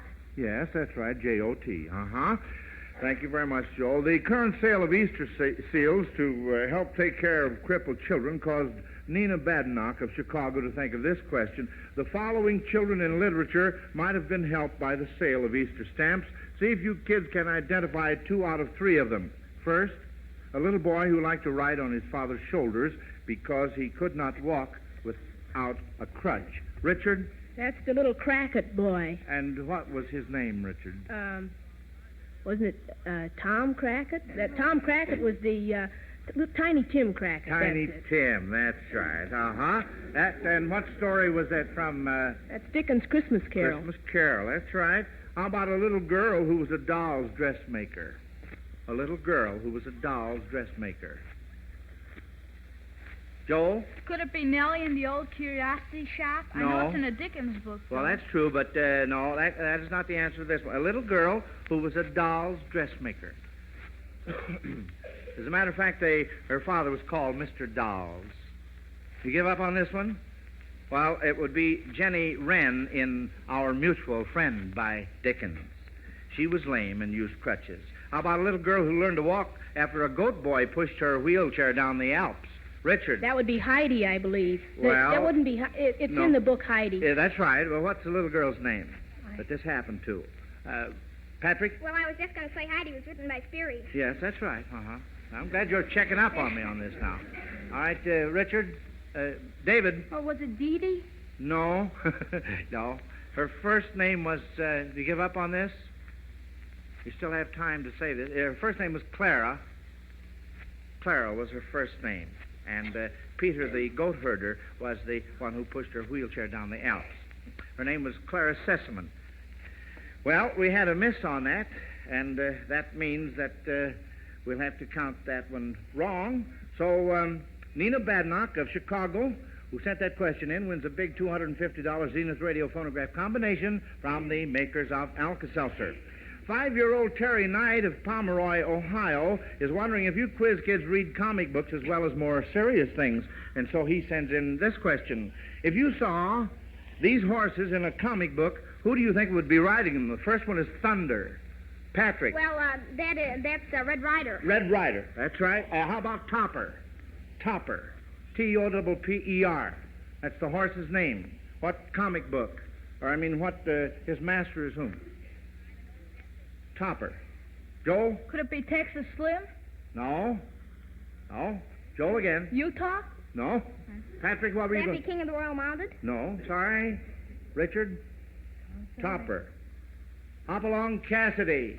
Yay. Now you know, don't you? All right, see if you can get this next one. Scout. Richard. Scout would be Tonto's horse. Tonto's the Lone Ranger. horse. Well, we have another miss. We'll have to count that one wrong, too. So Alka-Seltzer gives away another big $250 Zenith Radio phonograph combination to little 5-year-old Terry Knight of Pomeroy, Ohio, who sent that horse question in. Mrs. Margie Zimmerman of Philadelphia, Pennsylvania, wants to try you kids out on some good old-fashioned, plain, everyday, simple, down-to-earth arithmetic. Of course, I expect you quiz kids to work this in your heads, but you listeners at home can try it out with paper and pencil if you like. Listen now. Smith gets twice as large a share of the profits as any of his 3 partners gets. What share of the entire profit is his? Now, there is a doozer. Richard? Well, there are 4 people, and he gets twice as much as anybody else, so he gets 2/5 out of the 5, and I turn that over to Joe, I'm afraid. Well, now I'm just going to show you something. Joe?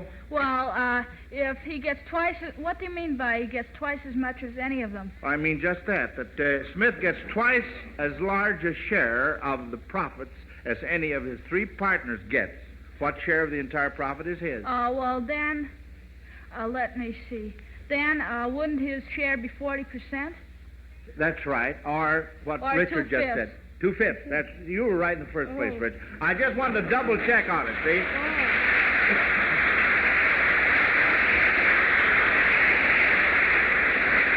See if we can get this next part. If a train is running 3 minutes late and losing 3 seconds per minute, how many more minutes will it take for the train to be running an hour late? David. 1,200 minutes or 200 hours. Or No. 20 hours. No, sorry. Joel. Could you repeat the question, please? Yes. If a train is running 3 minutes late and losing 3 seconds per minute, how many more minutes will it take for the train to be running an hour late? Well, let's see. If it loses 3 minutes and 3 seconds. Huh? Oh. Could you repeat it again, Who please? started this anyway? If a train is running 3 minutes late and losing 3 seconds per minute, how many more minutes will it take for the train to be running an hour late? I don't understand it. You don't? Well, I wouldn't either, only I happen to have the answer right here on my card. And, David? I think it's 1,080 seconds. No, sorry. That's pretty close, though. Joel, what is it you don't understand, son? Well, I don't understand what you mean by the phrase 3 seconds per minute. Well, it's losing 3 seconds per minute. 3 seconds per... It's running 3 minutes late and losing 3 seconds per minute. Patrick? 3,090, No. No, you give up on this? I don't understand what you mean by that. Well, the answer is 1,140 minutes or 19 hours? I'm going to let you look at this after the show's over. And now, children, let's tackle this next question. Does it have anything to do with nursery rhymes, Joe? Well, no, Bob, it doesn't, but why? Well, never mind. I'll just have to get into this on my own. I think I may have found a modern cousin to Little Miss Muffet, Joe. She is Little Miss LeSuite. My, how she loves to eat. Oh, goody. Oh, that's more of this and this and this. Much more than she should, let's say. Then along came acid indigestion. Oh, why did I eat so much? Well, here's a suggestion. Let Alka-Seltzer scare it away. Well, I'm afraid the resemblance to the original is very slight, I agree. But, friends, all we ask you to remember is Alka-Seltzer for relief from acid indigestion.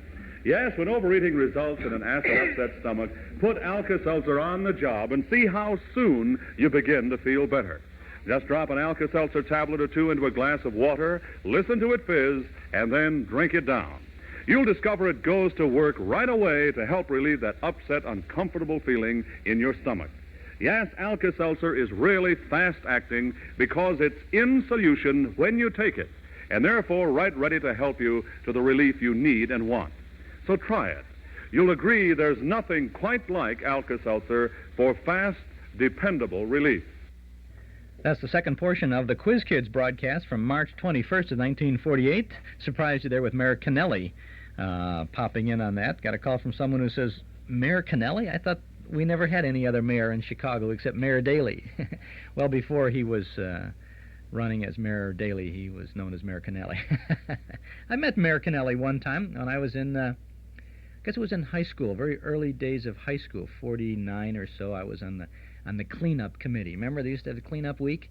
The spring vacation was always called cleanup week in Chicago, and in those days we used to clean up, or at least you made some effort to clean up. You were supposed to clean up, light up, paint up, and plant up it was usually the last week in April. It had no relationship whatsoever with Easter vacation or anything like that, but it was usually the last week in April, last full week in April, and it was cleanup week, and we always had cleanup assemblies at school, and you would indeed, your parents would say, well, now you're off this week. Sure, you're going to have it's like a spring vacation. You're going to have some fun away from school, but we're going to do some cleaning up around the house, and it was you'd do some painting or little gardening stuff, clean up, raking up, and those kinds of things.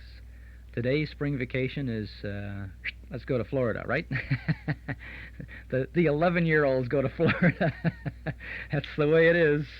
This is Chuck Shaden with our Hall Closet program on WXFM 106 on your FM dial.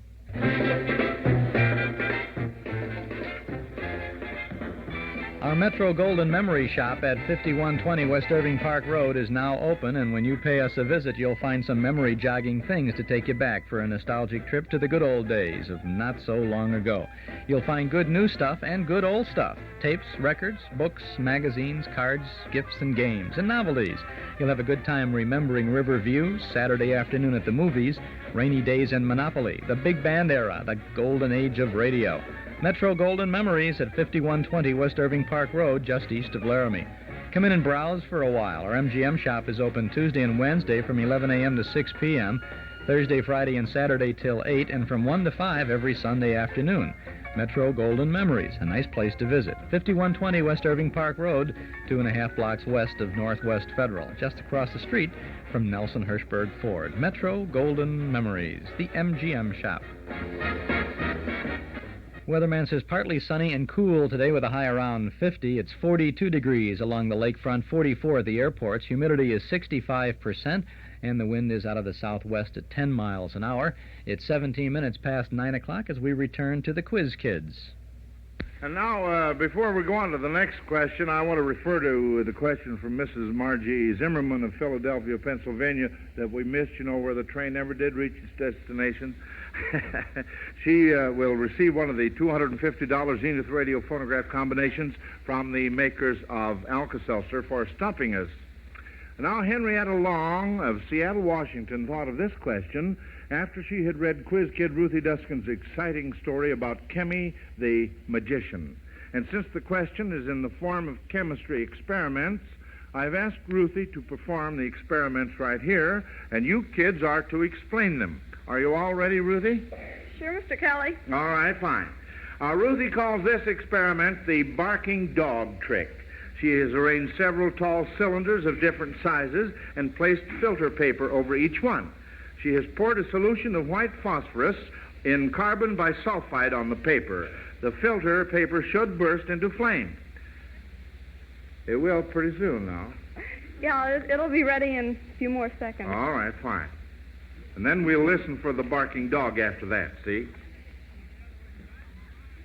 Are you sure it's going to work, Ruthie? Well, it should. Well, don't get too close to it now. There it goes. There it is. That was it. The one... Whoa, there. Whoa. Another dog. Here comes the one. Don't go away, anybody.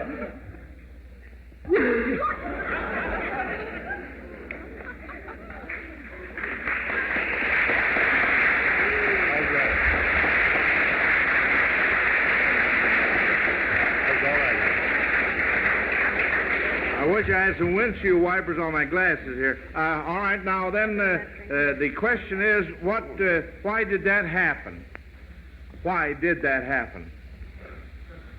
Joel? Well, with the phosphorus and the other thing, shouldn't the atmosphere sort of be ignited, and when the air touches the paper, it should burst into flame?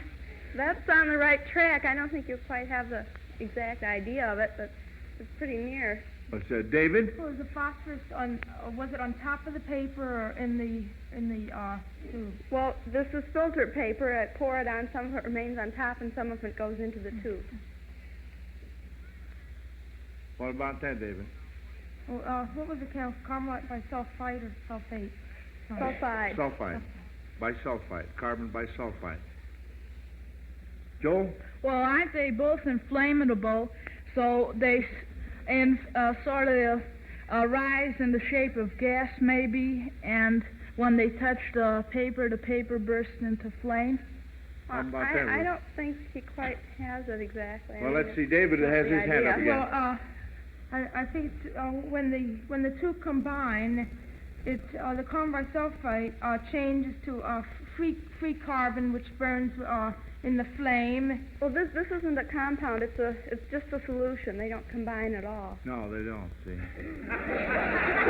Well, they don't. Ruthie, we know. Well, do we? Evidently, we give up on this. Are we going to try again at it? David? Well, I think the carbon bisulfide decomposes into... No. Joel? Well, isn't the air... don't they sort of ignite the air because they're inflammable, and when the rise of the air touches the paper, it bursts into flame? Well, Joel does have the right idea, but it's not, I mean, he doesn't know it exactly. Not exactly, no, see. And, David? Well, you put the carbon bisulfite on top of the phosphorus. Pour it on. Oh, you mean it's just a solution. You dissolve it together. Yeah, but it was poured on top of it. It was poured on top of the phosphorus. Well, it's dissolved together. Yeah, it's all mixed, see. Ruthie, shall we tell them? Yeah, when you put the phosphorus and carbon disulfide solution onto the filter paper, part of it goes through and vaporizes and mixes with the air. Part of it remains on top, and the carbon disulfide that remains on top evaporates, leaving the phosphorus, which is inflammable at room temperature, so it bursts into flame and ignites the mixture in the cylinder. Ruthie, you're right. You're correct. Thank you, Mr. Kelly.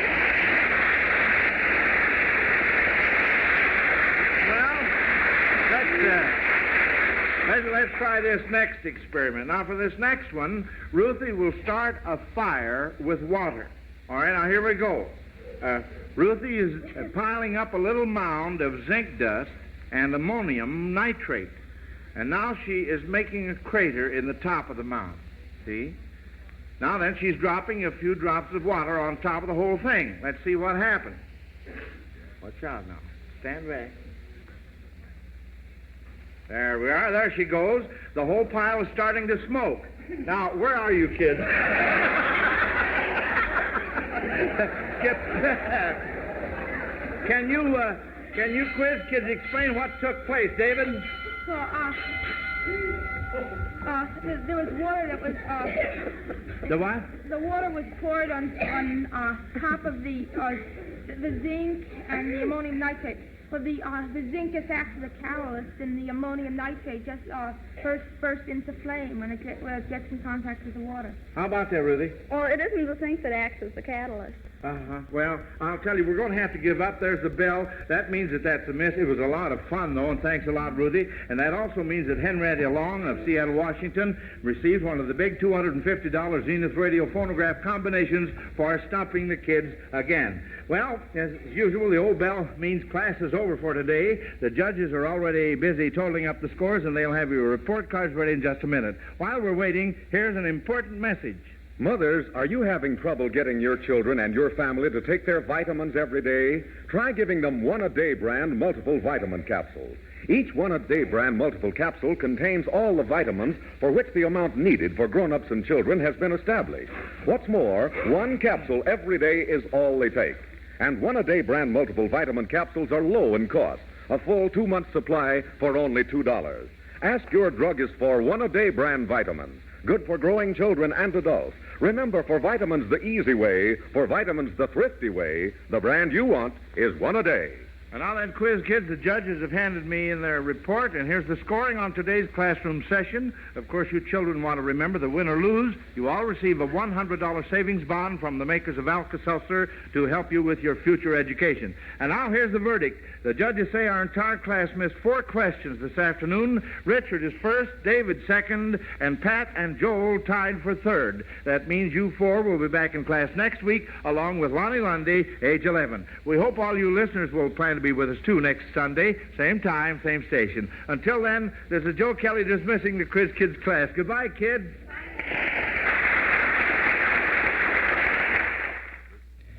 Goodbye, kids. Those were the Quiz Kids and Jolly Joe Kelly from National Barn Dance fame, putting on a cap and gown for the Quiz Kids show. And he really did that when it went to television. He wore the cap and gown, and the kids did, too. Chuck Shaden here in the hall closet. That was a broadcast from March 21st of 1948. 25 minutes past 9 o'clock, 44 degrees, 545-2260. That's the number to call to subscribe to our Nostalgia newsletter and radio guide. 545-2260. A one-year subscription is only $6, and each month you'll get the complete schedule of old-time radio shows that we broadcast 7 days a week on a number of Chicago area AM and FM radio stations. Day by day, the whole package of vintage radio sounds, plus interesting articles about and from those good old days. Call us now at our studio right here at 545-2260. Give us your name and address, and your Nostalgia newsletter subscription can begin with the April issue, which is out now and which you can have right away. We'll send it out immediately, and we'll include an invoice for your one-year subscription. $6 for 12 issues. Call us at 545-2260. Call now. Get that April issue with the cover picture of Bud Abbott and Lou Costello with Mel Blanc as Bugs the Easter Bunny. 545-2260, or send $6 to Nostalgia Newsletter Box 421, Morton Grove, 60053. Want to get things rolling right away? Call us at 545-2260. Lately when I'm in my room, all by myself, in the solitary gloom, I call to myself.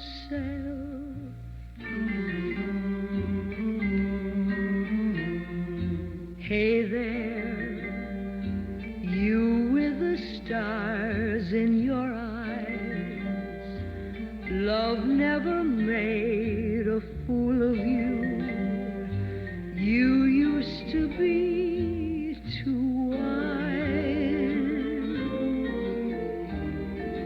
Hey there, you on that high-flying cloud.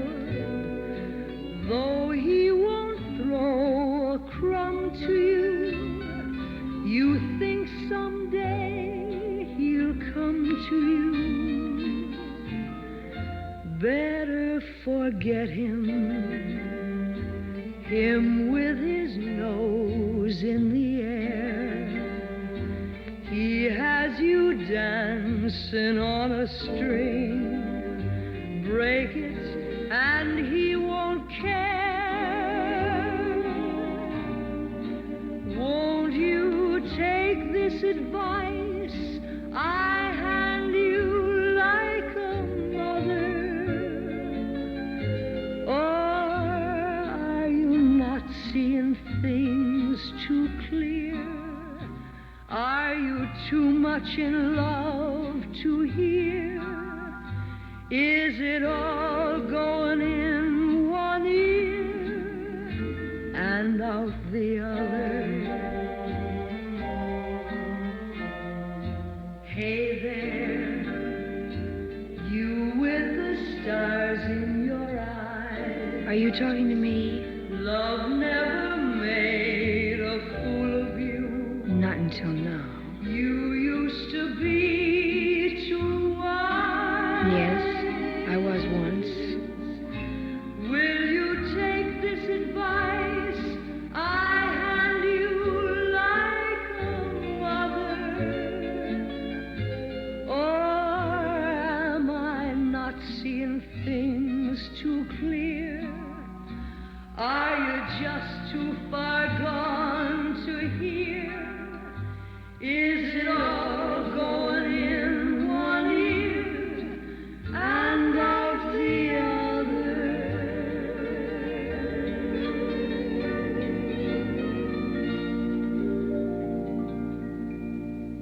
Rosemary Clooney, and hey there. That's from The Pajama Game. It's 29.5 minutes past 9 o'clock. If you're still in your pajamas, come on, you got to get going. You got a busy day ahead of you today, right? No? Terrific. What could be better than Chuck Shaden here in the hall closet on WXFM 106 on your FM dial, 42 degrees along the lakefront. The last time this month now we can share with you a sound from our cassette tape of the month for the month of March. That is, unless you want to order this cassette tape. It's This Is Your Life, Charlie McCarthy. Where would you be without me? Well, where would you be without me? Yeah. Yeah, remember that? Yes, I do.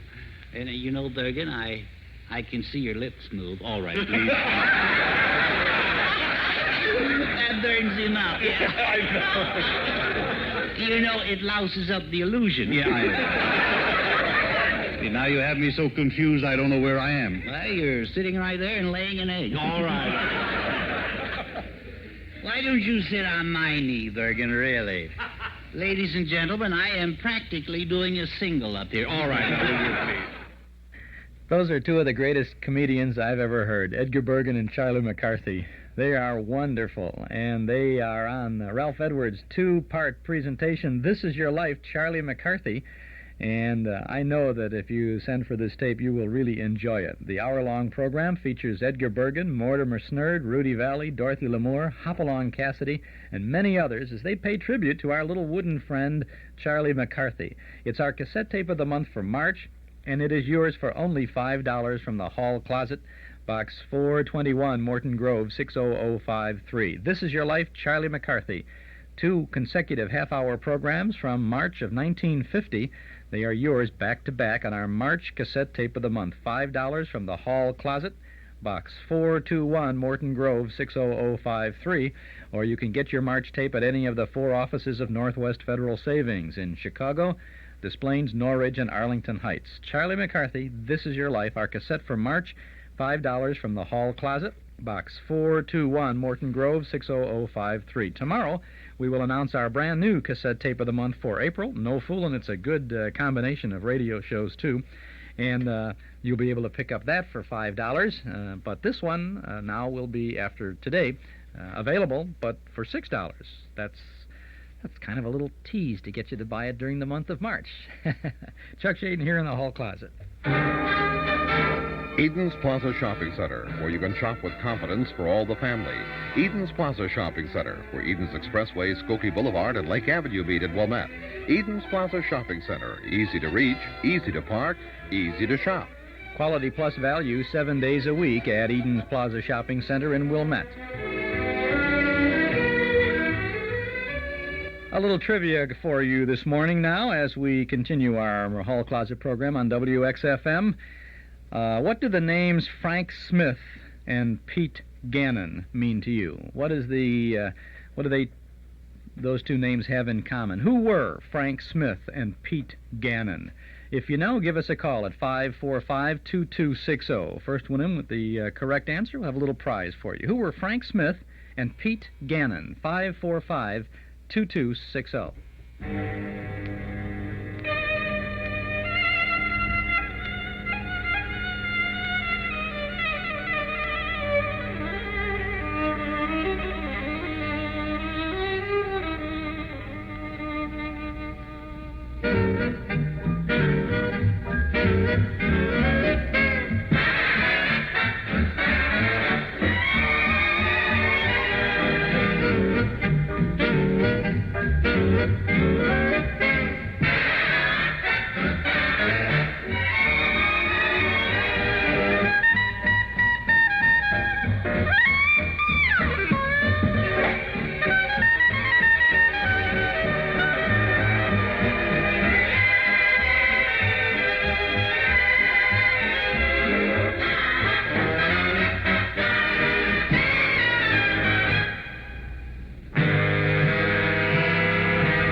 Kitty Callan and Artie Shaw in the orchestra, and My Heart Belongs to Daddy. Who were Frank Smith and Pete Gannon? We'll find out right after this.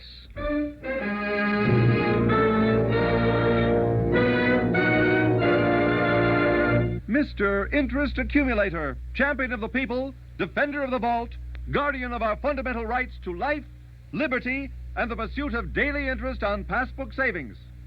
And it shall be my duty as interest accumulator not only to pay the highest interest permitted by the limit of the law, but to pay it to all persons holding passbook savings accounts perpetrated at Northwest Federal Savings, and to defend with equal vigor the rights and privileges of all Chicagoland savers to open and hold an account at Northwest Federal Savings, earning top interest from the date of deposit to the date of withdrawal. Come on, Herringbone.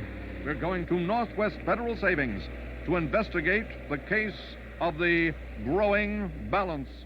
Northwest Federal Savings, making sure that your balance grows 63 hours a week in Chicago, Des Plaines, Norridge, and Arlington Heights. As a matter of fact, your balance grows more often than 63 hours a week, but those are the hours that you can get at that balance.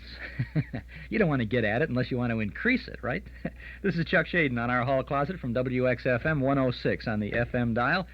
We are asking the musical question, who were Frank Smith and Pete Gannon? And we're talking with Larry Cassidy. Good morning, Larry. Morning, Chuck. How you doing? All right, and you today? Oh, pretty good. All right, the eagle flies today, right? Oh, that's right. So I wonder if anybody who's not in the olden days know what the eagle flying means.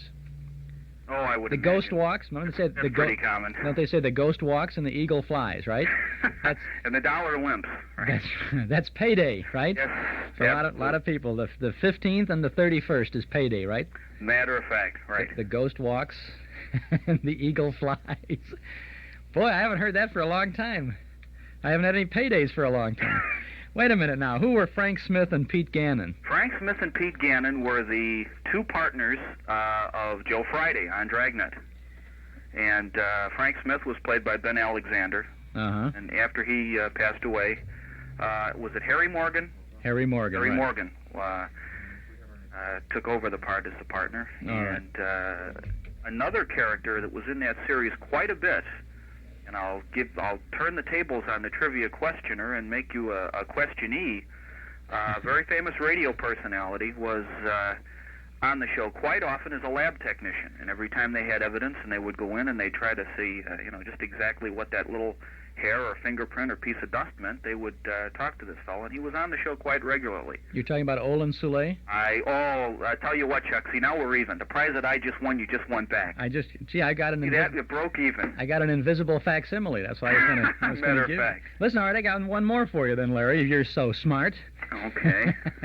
On radio, before Ben Alexander took over as Frank Smith, Friday's partner on the Dragnet series, he had a partner called Sergeant Ben Romero. Now, who played Sergeant Ben Romero? Aha. I will have to throw in the towel. Okay. Oh, yeah, I wish you'd aim a little better when you do that. Ben Romero was played by Barton Yarborough, who was Clifford Barber on One Man's Family, and who was the original Doc Long on I Love a Mystery. Oh. That's right. You mean Clifford did something besides sit around the house and gather dust? That's right. He certainly did. He couldn't. Would have fooled me, Chuck. He couldn't take any more of Pinky, so he finally went out and got a job with the LAPD. See, he had to change his name though. Ah, fantastic. Okay, Larry. Well, thanks very much. Along with that invisible facsimile that I won back, I was going to send you a couple of tickets to Ripley's Believe It or Not Museum, and I'm going to do that anyway. Fantastic. Have a good day. Thank you. Right, and make sure you stop the eagle when he flies today. No, that's for sure. Well, it's not my eagle. He doesn't even slow up when he gets to me. Right? Thanks, Chuck. Okay, bye-bye. I think we're in a time frame here or something. Ah, well, those were the days. Do you know how much fun it is to own a player piano? You can find out when you visit the Player Piano Parlor in Long Grove. At the Player Piano Parlor, we feature those wonderful old player pianos, the kind Grandma used to have, but now looking and playing like new because of our complete restoration and refinishing. Don't have room for an upright? Then maybe you'll want the Sting, the brand new player piano that's styled like an upright, but in a modern console size. We also feature the famous Duo Art player in 4 styles and finishes, and the compact party player, the Pianola, that's only 45 inches wide. All our pianos, new and restored, are unconditionally guaranteed for a full year, no charge for parts or labor. You also get free delivery, 25 rolls of your choice, an in-home tuning, and a lifetime 25% discount on all future piano roll purchases. It's the best deal in Chicagoland. The Player Piano Parlor, open Tuesday through Saturday from 10 to 5, Sundays from noon to 5. In Long Grove, right across the street from the Village Tavern. Look us up under Pianos in your yellow pages. Okay, Mr. Moore. Mike Moore, I'm thinking of from Townhouse. That's Mike Schwimmer from the Player Piano Parlor. Well, I think Mike Moore has a player piano. No, he's got the videotape recorder over there. We have all bases covered, right? You can get your player pianos and your player piano rolls from Mike Schwimmer, get your videotape from Mike Moore, and you can get the old-time radio shows from Mike Raffone here on WXFM at 106. 18 minutes before 10 o'clock. Here's news for old-time radio fans looking for vintage broadcasts on long-play records or on 8-track tapes. Now you can have the original old-time radio shows of the Lone Ranger, the Green Hornet, Gangbusters, The Shadow. Who knows what evil lurks in the hearts of men? The Shadow knows. They're all in this fabulous old-time radio collection, complete and uncut versions of the original shows. You'll also get history-making news reports, the Hindenburg disaster. It's burst into flames. It's crashing. It's crashing terrible. This is one of the worst catastrophes in the world. All the humanity and all the presidents. And there's also FDR, Churchill, Truman, MacArthur, Eisenhower, and more. Plus the greatest moments in sports. Newt Rockney. We're going to get them on the run. We're going to go. Fight. What do you say, man? You'll hear Carl Hubble, Lou Gehrig, Babe Ruth, Jack Dempsey, Joe Louis, and many more.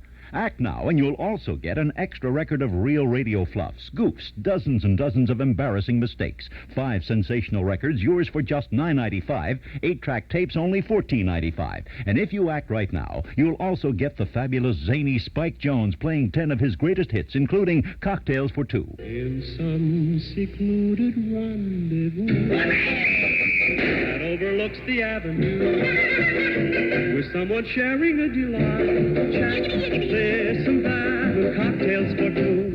So that's 6 albums in all, over 150 memories that will live forever. Yours for just $9.95. 8-track tapes, only $14.95. All brought to you by the HRB Music Company. Act now. To order, call 545-2260. That's 545-2260. Get this set of old-time radio records for $9.95, or the set on 8-track tape cartridges for $14.95. That's $9.95 for records, $14.95 for 8-track tapes, plus COD charges. Call now to order 545-2260. That's 545-2260. It's 16 minutes now before 10 o'clock. This is Chuck Shaden in the hall closet, and we were speaking of One Man's Family a little while ago. This is Chapter 15, Book 80 of One Man's Family from November 17th of 1950. One Man's Family, brought to you every weekday night at this time, transcribed by Miles Laboratories, makers of Alka-Seltzer, and many other fine, dependable pharmaceutical products.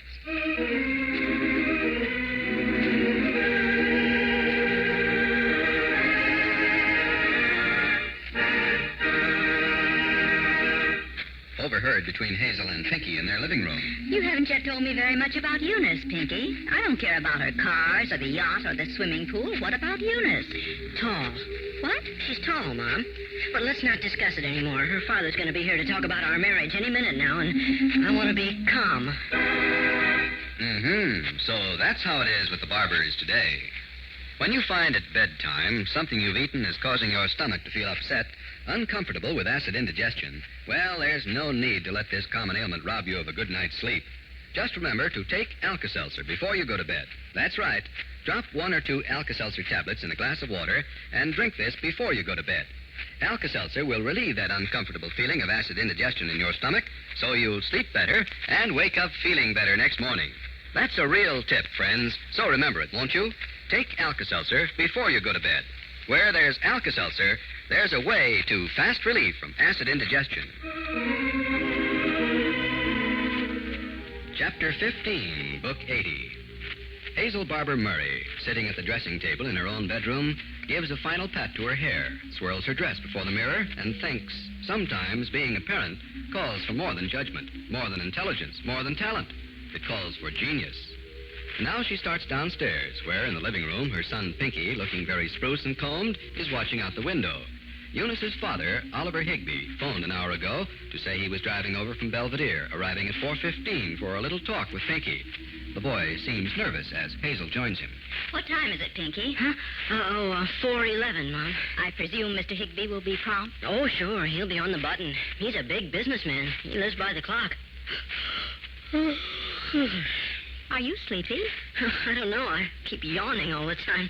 That's nervousness. Oh, I'm not nervous, Mom. Mr. Higby likes me. I've seen him 5 or 6 times now, and I get along with him fine. It seems curious that your girl's father is coming here to talk to you, and we know so little about Eunice. I'm almost ashamed to tell him that I've never even seen her when my son seems to be engaged to her. Well, when you're in college, you're so busy and away so much, you don't get a chance to introduce all your friends to your family. She's a fine girl, Mama. I think you're probably going to like her very much. She's a fine girl. I know the whole thing's kind of sudden. The proposal just kind of popped out of me. Well, 4:12 now. Well, let's both sit down. Oh, you are. Tell me a little more about Eunice, Pinky, so I won't feel so utterly inadequate. Has she had lots of boyfriends? Well, not as many as you'd think, with a yacht and a tennis court and all those cars and a swimming pool and a father that's a tycoon in the lumber business, or girlfriends either. No, I don't know. She's been kind of a lonely kid in spite of all her dough. But you haven't yet told me very much about Eunice, Pinky. I don't care about her cars or the yacht or the swimming pool. What about Eunice? Tall. What? She's tall, Mom. But let's not talk anymore. Let's just kind of collect our thoughts and everything, because it's 4:13 already. Just sit here in dead silence, you mean? Well, this is a pretty important occasion, and I want to be calm. Yes. Good gosh, she's early. Oh. Hey, Mom, look at that car out there with a chauffeur. Quiet. Now, I'm going to let you handle this, Pinky. Go to the door and do it all properly. Me? Oh, yeah. Yeah, sure. Oh, good afternoon, Mr. Higby. Hello there, Pinky. Won't you come in, Mr. Higby? Yes, come right in. It's very nice to see you. Here, let me take your... this is my... this is my mother. Let me take your hat and coat. Mrs. Murray? Yes, Mr. Higby. How do you do? Won't you come in? Now, I'll put your hat and coat right over here, Mr. Higby, where you can find him. Close the door, Pinky. Oh, yeah. Okay, Mom. I've known of your family well and favorably for a great many years, Mrs. Murray. Oh, thank you. Yes, the name Henry Barber has been familiar to me ever since I was a young man, just getting started here in San Francisco. Well, that's nice to hear. Won't you sit down? Thank you. My husband, Dan, Mr. Murray, is very familiar with your achievements, too. He took our daughter, Margaret, for a drive. Dan and I haven't told Margaret, Pinky, and Eunice's plans yet. We thought we'd wait a little while. I see. Well, Pinky? Yes, sir. You're looking well. Oh, yes, Mr. Higby. Oh, I'm great. I feel just fine.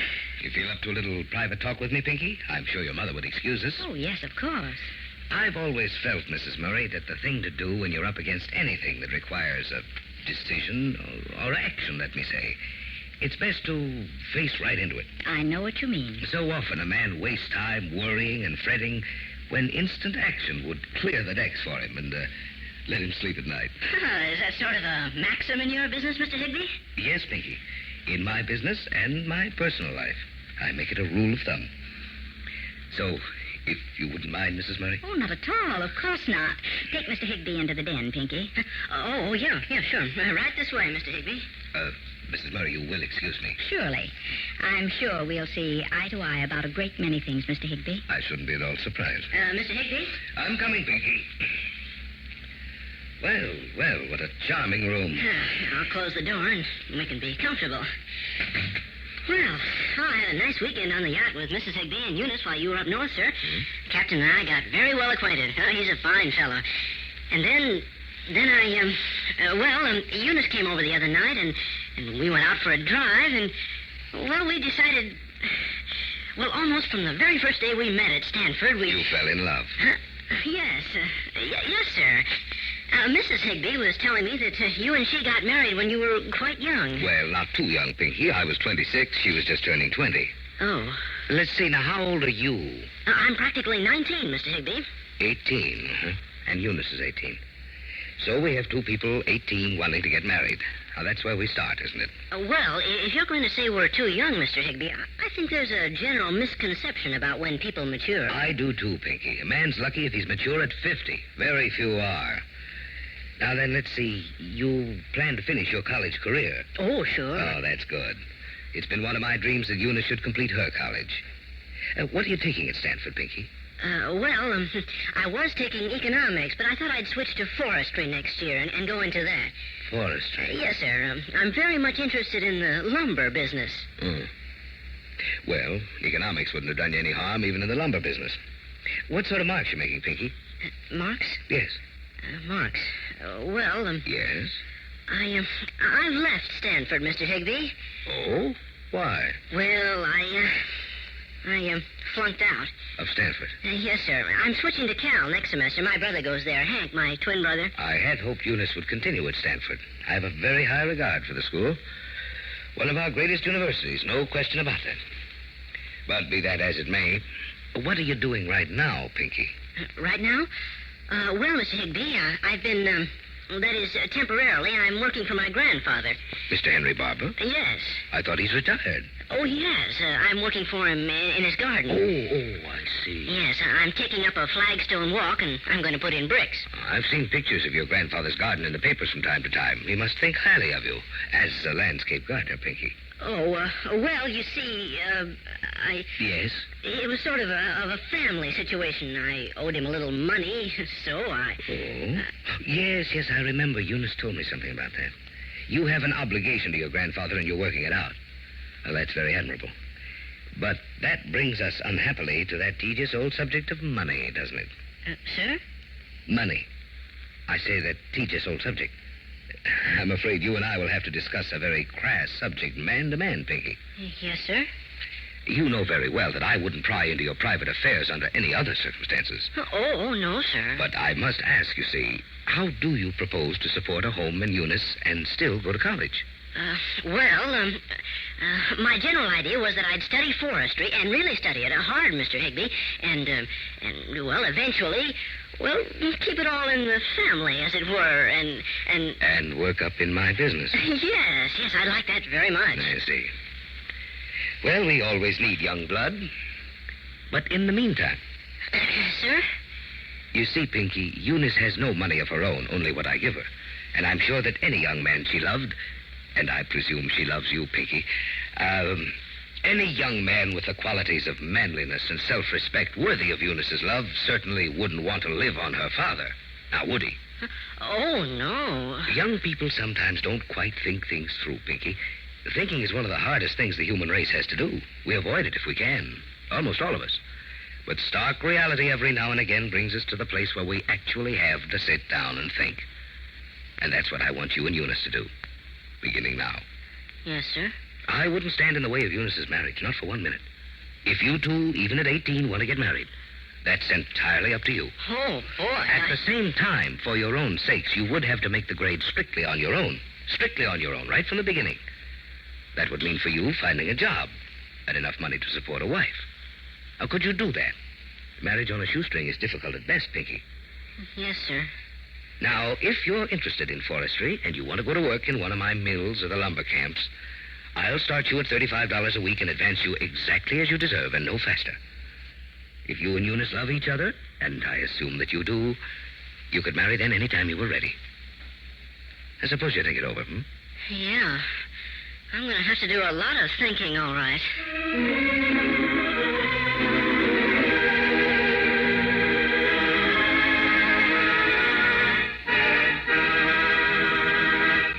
The Barbers will be back in just a moment.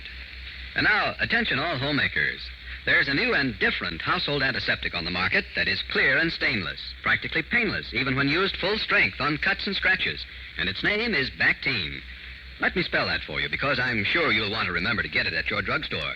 B-A-C-T-I-N-E, Bactine, a new development in the field of antiseptics and germicides, a long stride from the old idea of germicides, and it's made by the makers of Alka-Seltzer.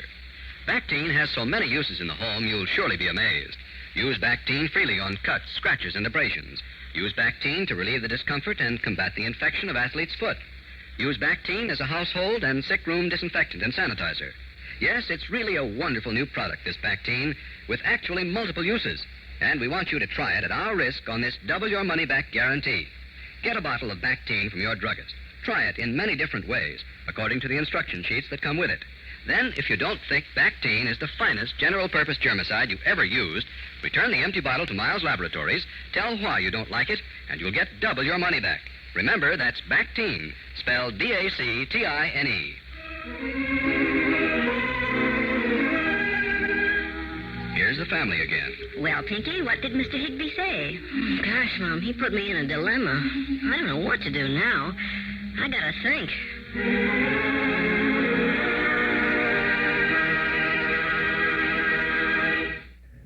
Well, you mean that Pinky's is going to start thinking? One man's family. More next Wednesday morning here in the hall closet. Come clean with Magicist. Now when you can really use it, Magicist is making it more attractive than ever to get your whole house Magicist clean. Hi, this is Carmelita Pope with good news. With any order for cleaning or when you buy a Magicist rug, you'll receive a 16-ounce bottle of Sparkle Glass Cleaner and Sprayer at no additional cost. Call Magicist for pickup and delivery of your rugs and draperies, or save 20% by bringing them into Magicist and get your sparkle and sprayer. Have Magicist come to your home or office to clean your carpeting or furniture and get your sparkle and sprayer. Call Magicist for pickup or delivery or more information. Chicago phones 378-8600. Suburbs see your phone book. Master Charge and Bank AmeriCard welcome. Come clean with Magicist and get your bottle of Sparkle Glass Cleaner and Sprayer at no additional cost. And remember, Magicist sells rugs, too. Come clean with Magicist and get your whole house Magicist clean.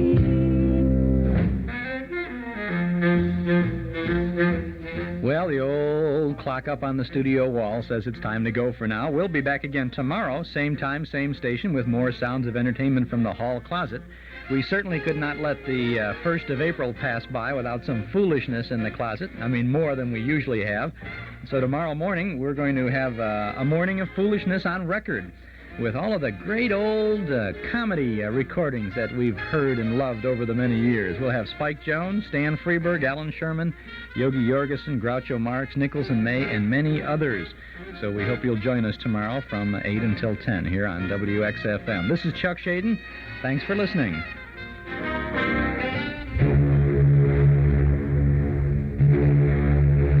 There's a new Saga Fjord cruise leaving from Port Everglades, Florida on May 26th and from New York on May 29th. If you can spare a month, you should be on it.